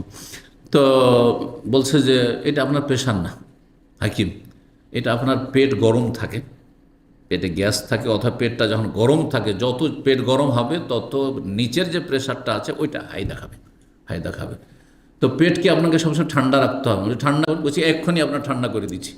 তারপরে নিচের থেকে 7 আপ আনাইলো, এক ছেলেকে দিয়ে, আমাদের যে এরা ছিল টিবয়গুলো, 7 আপ আনাইলাম। আর তারপরে তখন ওই আপনার দুধ, বলছে যে না লাবানের সাথে না, হালিবের সাথে, দুধের সাথে, দুধ গ্লাসে আর 7 আপ দিয়ে বলছে আপনি খান। 2-3 গিলাস আমাকে জবরদস্তি খাওয়াইলো। বলছে দেখবেন যে আপনার পেট 1-2 ঘন্টার মধ্যে ঠান্ডা হয়ে গেছে। সত্যি ঠান্ডা। তো পেটে যত গরম থাকবে তত মাথা গরম থাকবে, আর তত আপনার কি হবে, প্রেশার নিচেরটা হাই হইতে পারে। তো তার কথা বলছিলাম, অভিজ্ঞতার কথা একজন হাকিমের। যাই হোক, তো দেখেন কি করলেন আবু বকর সিদ্দিক রাদিয়াল্লাহু তাআলা বলছেন যে আমি নবী সাল্লাল্লাহু আলাইহি ওয়াসাল্লাম যখন দিতে গেলাম তখন ফাসাবাবতু মিনাল মায়ে, কিছুটা পানি আমি ঢেলে দিলাম আলাল্লাহ বানে, দুধে, হাত্তা বারাদা আসফাল, এতটা ঢাললাম যে সেই পানিটা, ঠান্ডা পানি গিয়ে দুধ যখন দহন করা হয় তখন একটু গরম হয়ে থাকে, দুধটা কি থাকে, গরম থাকে। তখন কি হয়ে গেল, পানিটা মিশানোতে দুধের নিচের অংশটাও ঠান্ডা হয়ে গেল। ফাকুল, তো তখন বললাম ইশরাবি ইয়া রাসূল আল্লাহ, হে আল্লাহ রসুল আপনি পান করুন। কালা ফাশারে বা, নবী সাল্লাল্লাহু আলাইহি ওয়াসাল্লাম মন ভরে তৃপ্তির সাথে পান করলেন। হাত্তা রাদিতু, আমি খুশি হয়ে গেলাম, নবীকে দুধ পান করি আমি সন্তুষ্ট হয়ে গেলাম, খুশি হয়ে গেলাম, মানে শান্তি, ইমানি শান্তি, যে নবী সাল্লাল্লাহু আলাইহি ওয়াসাল্লামকে আমি দুধ খাওয়াইতে পারলাম এই অবস্থায়। সুম্মা কালা, তারপরে বললেন নবী সাল্লাল্লাহু আলাইহি ওয়াসাল্লাম, আলাম ইয়ানিলির রাহিল, এখন কি এখান থেকে প্রস্থান করার সময় হয়নি? মানে অবস্থা কি, আমরা কি এখন বেরিয়ে যেতে পারবো, রাস্তা নিরাপদ কিনা, তুমি কি দেখলে? কুলতু বালা, আবু বকর বলছেন হ্যাঁ, আমি বললাম যে হ্যাঁ যাওয়া যাবে। কালা ফারতাহালনা, তখন আমরা সেখান থেকে প্রস্থান করলাম। বাদামা মালাতের সময়, সূর্য মাথার ওপর থেকে গড়ে যাওয়ার পরে, ঢলে যাওয়ার পরে, তার মানে বিকেলবেলা। আর কিছু দূর গিয়েছেন, আর সুরাকা বিন মালিক তখন কাফের ছিল রাদিয়াল্লাহু আনহু, পরে ইসলাম গ্রহণ করেছেন, ও দেখে ফেলেছে। এই সুরাকার ঘটনা কিন্তু সিরাতুন নবীতে আলোচনা করেছি। জি, তো এই সুরাকা বিন মালিক বলছে ওয়াত্তাবান, আমাদের পিছু করেছে, আমাদের পিছে ধাওয়া করেছে সুরাকা বিন মালিক, ঘোড়ার পিঠে চড়ে 100 পুরস্কারের লোভ লালসায়।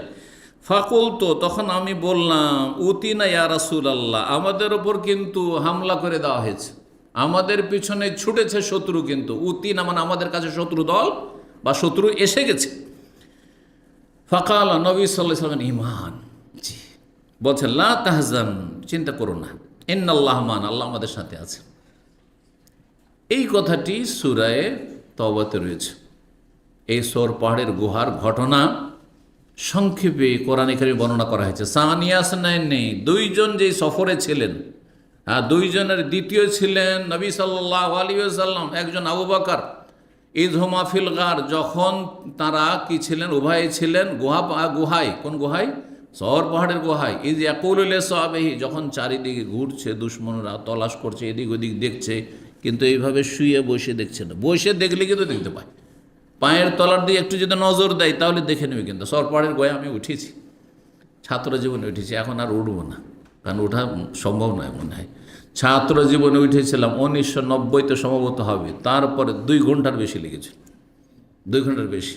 ভাগ্য ভালো, সাথে পানির বোতল নিয়ে উঠেছিলাম, পানি খায় আর উঠি, পানি খায় আর উঠি, পানি খায় আর উঠি। আল্লাহ, আমাদের সাথে বাংলাদেশের কিছু ছাত্র ছিল, তার মধ্যে আবেগী ছিল কিছু দেওবন্দি কওমি ছাত্র ছিল, ওরা আরও বেশি আবেগী, কারণ ওরা তো এগুলোকে মনে করে যেগুলো তো এইসব জায়গা দর্শন করা ইমানের একটা অংশ, তাই না? এইগুলো কোনো সওয়াবের কাজ নাই, কিন্তু এটা তো আমরা বুঝি, কিন্তু তারা তো বুঝে না। আর তারপরে ওই 2-2.5 ঘন্টা কষ্ট করে উঠে, কি যে কষ্ট, তার মাঝখানে এমন একটা সরু জায়গা, উঠতে গিয়ে থরথর করে কাঁপতে শুরু হইলাম। আমরা অনেক দূরে উঠে গেছি, প্রায় 1.5 ঘন্টা। একটু জায়গা আছে শুধু, ওই জায়গাটা উঠবো। আমি তো ভাবলাম যে গেলাম, মাছাড় খেলাম হয়তো এখান থেকে, শেষ একদম।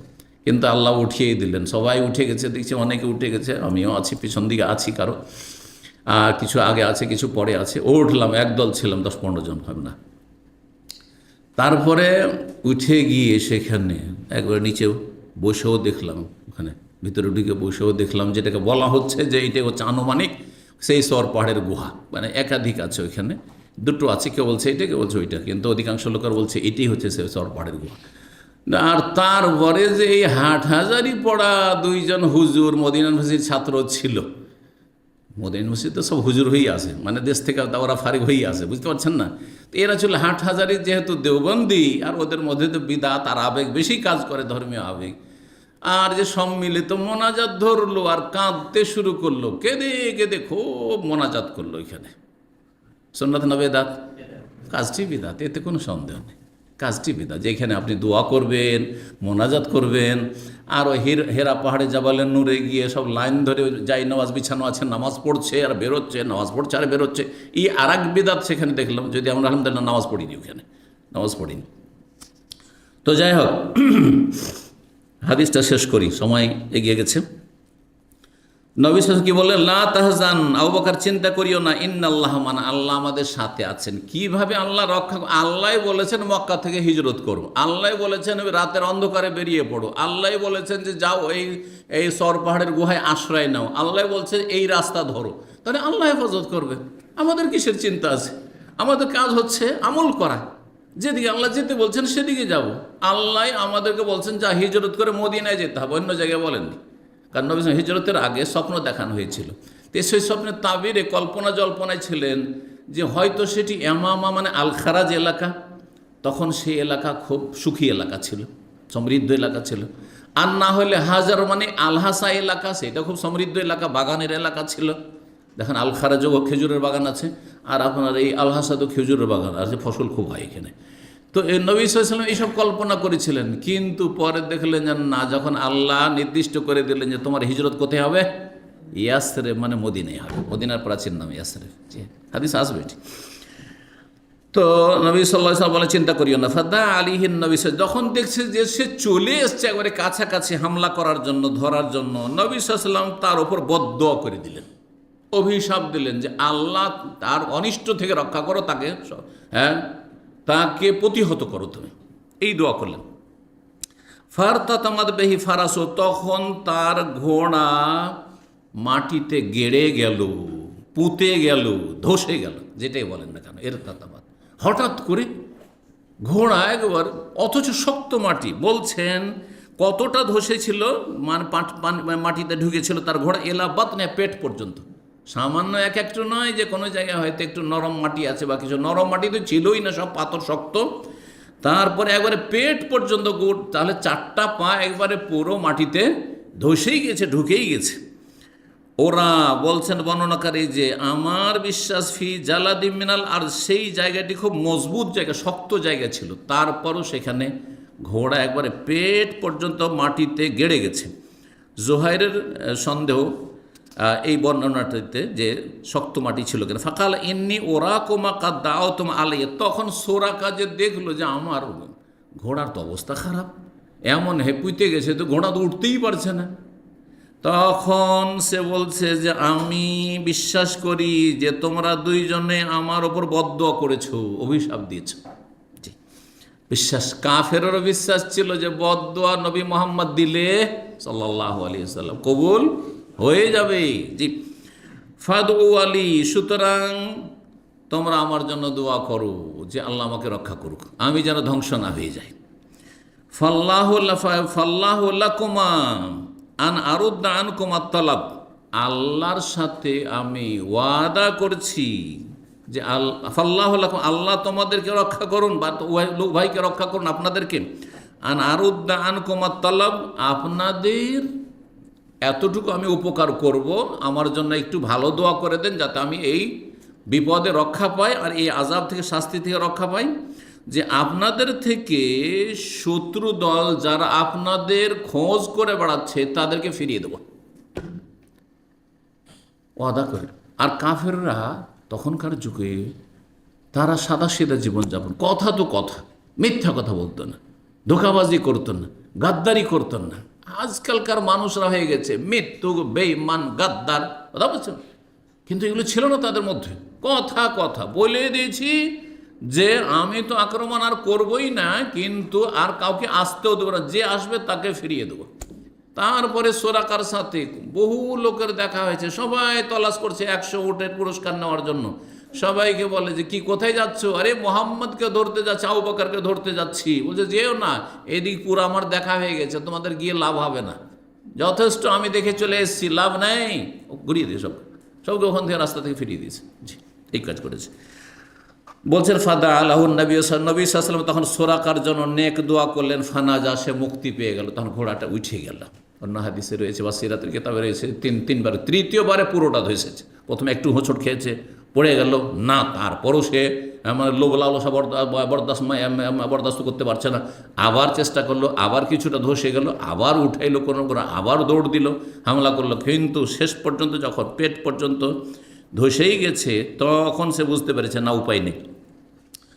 তো নবী সাল্লাল্লাহু আলাইহি ওয়াসাল্লামের দুআয় সে মুক্তি পেল। ফাজালা লা ইয়ালকা আহাদান, তারপরে এই সোরাকা যার সাথেই দেখা হইতো বলতো, ইল্লা কালা, তাকে বলতো কাফাইতুকুম মা হুনা, এই দিকটা আমি যথেষ্ট দেখে চলে এসেছি, এদিকে নাই, এইদিকে তোমাদের যাওয়ার কোনো প্রয়োজন নেই, এই দিকের জন্য তোমাদের জন্য যথেষ্ট হয়ে গেছি। ফালা ইয়ালকা আহাদান ইল্লা রাদ্দাহু, যার সাথে দেখা হইতো তাকে সেখান থেকে ফেরত করে দিত, ফিরিয়ে দিত, যে চলো ফিরে চলো, এদিক দেখা হয়ে গেছে। কাল আবু বকর বলছেন ওয়াফালানা, আমাদের সাথে যে প্রতিশ্রুতি করেছিল, ওয়াদা করেছে, সেটা পূর্ণ করেছে। আর একটি হাদিস আমরা পড়ে নিই, 3616 নম্বর হাদিস। বর্ণনা ইবনে আব্বাস রাদিয়াল্লাহু তাআলা আনহু বলছে, আন্নান নবী সাল্লাল্লাহু আলাইহি ওয়াসাল্লাম দাখালা আলা আরাবিন ইয়াউদ, নবী সাল্লাল্লাহু আলাইহি ওয়াসাল্লাম একদিন এক বেদুইন অসুস্থ ছিল, তার খোঁজ খবর নেওয়ার জন্য, ইয়াদতের জন্য তার বাড়িতে প্রবেশ করলেন বা তার কাছে গেলেন। ফাকালা, তখন নবী সাল্লাল্লাহু আলাইহি ওয়াসাল্লাম গিয়ে বলে, বর্ণনাকারী বলছেন কে? ইবনে আব্বাস। ওয়াকানা নবী ইযা দাখালা আলা মারিজিন, নবী সাল্লাল্লাহু আলাইহি ওয়াসাল্লামের একটি ভালো অভ্যাস ছিল, যে কোনো রোগীর কাছে গেলে যদি তার পরিচর্যার জন্য বা খোঁজ খবরের জন্য যেতেন, বলতেন লা বাসা তাহুরুন ইনশাআল্লাহ। কি বলতেন? লা বাসা তাহুরুন ইনশাআল্লাহ। দুটি কথা বলতেন। লা বাসা মানে তোমার কোনো অসুবিধা নেই, ভালো হয়ে যাবে, সান্ত্বনা, এটা লা বাসা, কোনো অসুবিধা নেই, মারাত্মক কিছু নেই, ভালো হয়ে যাবে, সহজ, ভালো হয়ে যাবে। আর তাহুরুন মানে তোমার গোনা খাতা থেকে, ভুল ভ্রান্তি থেকে তো পবিত্র হবে। তাহুরুন মানে আরোগ্য নয়, অনেকে ভুল অর্থ করে এটা। তাহুরুন মানে আরোগ্য নয়, তাহুরুন মানে তাহুরুন মিনা যুনুবি ওয়াল খাতায়া, গোনা থেকে কি হয়ে যাবে? তুমি পাক পবিত্র হয়ে যাবে। মানুষ অসুখ হইলে গোনা মোচন হয়, কাফারা হয় ইনশাআল্লাহ, আল্লাহ চাইলে।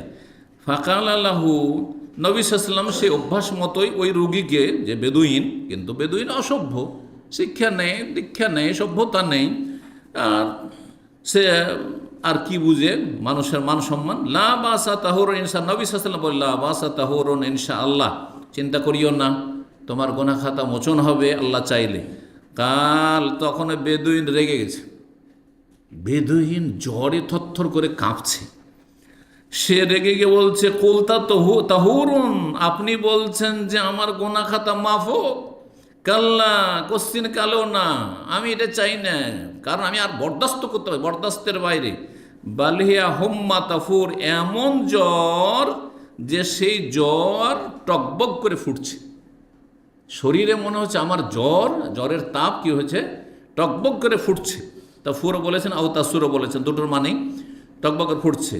আর আমি হচ্ছি আলা শাইখিন কবির, হ্যাঁ, বড় বৃদ্ধ মানুষ, এক বুড়ো মানুষ, দুর্বল মানুষ, আর আমার শরীরে জ্বর টকবক করে ফুটছে, আর আপনি বলছেন তাহুরুন, গুনহার কাফারা হবে। হ্যাঁ, তজিরুল কবর, এমন কষ্ট আমার হচ্ছে যে মনে হচ্ছে আমাকে কবর পর্যন্ত পৌঁছিয়ে ছাড়বে, কবর পর্যন্ত পৌঁছিয়ে কবরে ঢুকিয়েই ছাড়বে, তজির জিয়ারা থেকে। ফকাল নবী সাল্লাল্লাহু, তখন নবী সাল্লাল্লাহু বললেন ফান্নাম এজান, যখন তুমি ওই কথাই বলছো তো সেটাই হোক, সেটাই হোক তাহলে।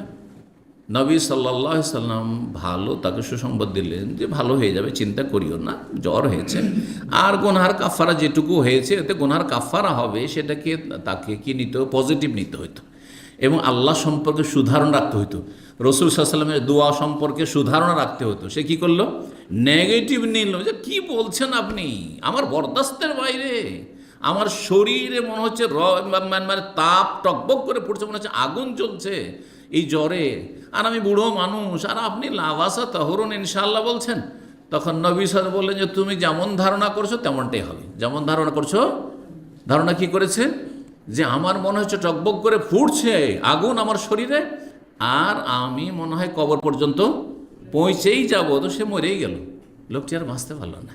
জি, এই জন্য হুসনে জান বিল্লাহ, আল্লাহ সম্পর্কে সবসময় কি করতে হয়, সুধারণা রাখতে হয়। যা ধারণা রাখবেন আল্লাহ তাই করবেন, যেমন হাদিসে কুদসিতে রয়েছে। এখানে আজকের আলোচনা শেষ করছি। জাযাকুমুল্লাহু খাইরান ওয়া সাল্লাল্লাহু ওয়া সাল্লাম নবিয়ানা মুহাম্মদ ওয়া আলা আলিহি ওয়া সাহবিহি আজমাইন।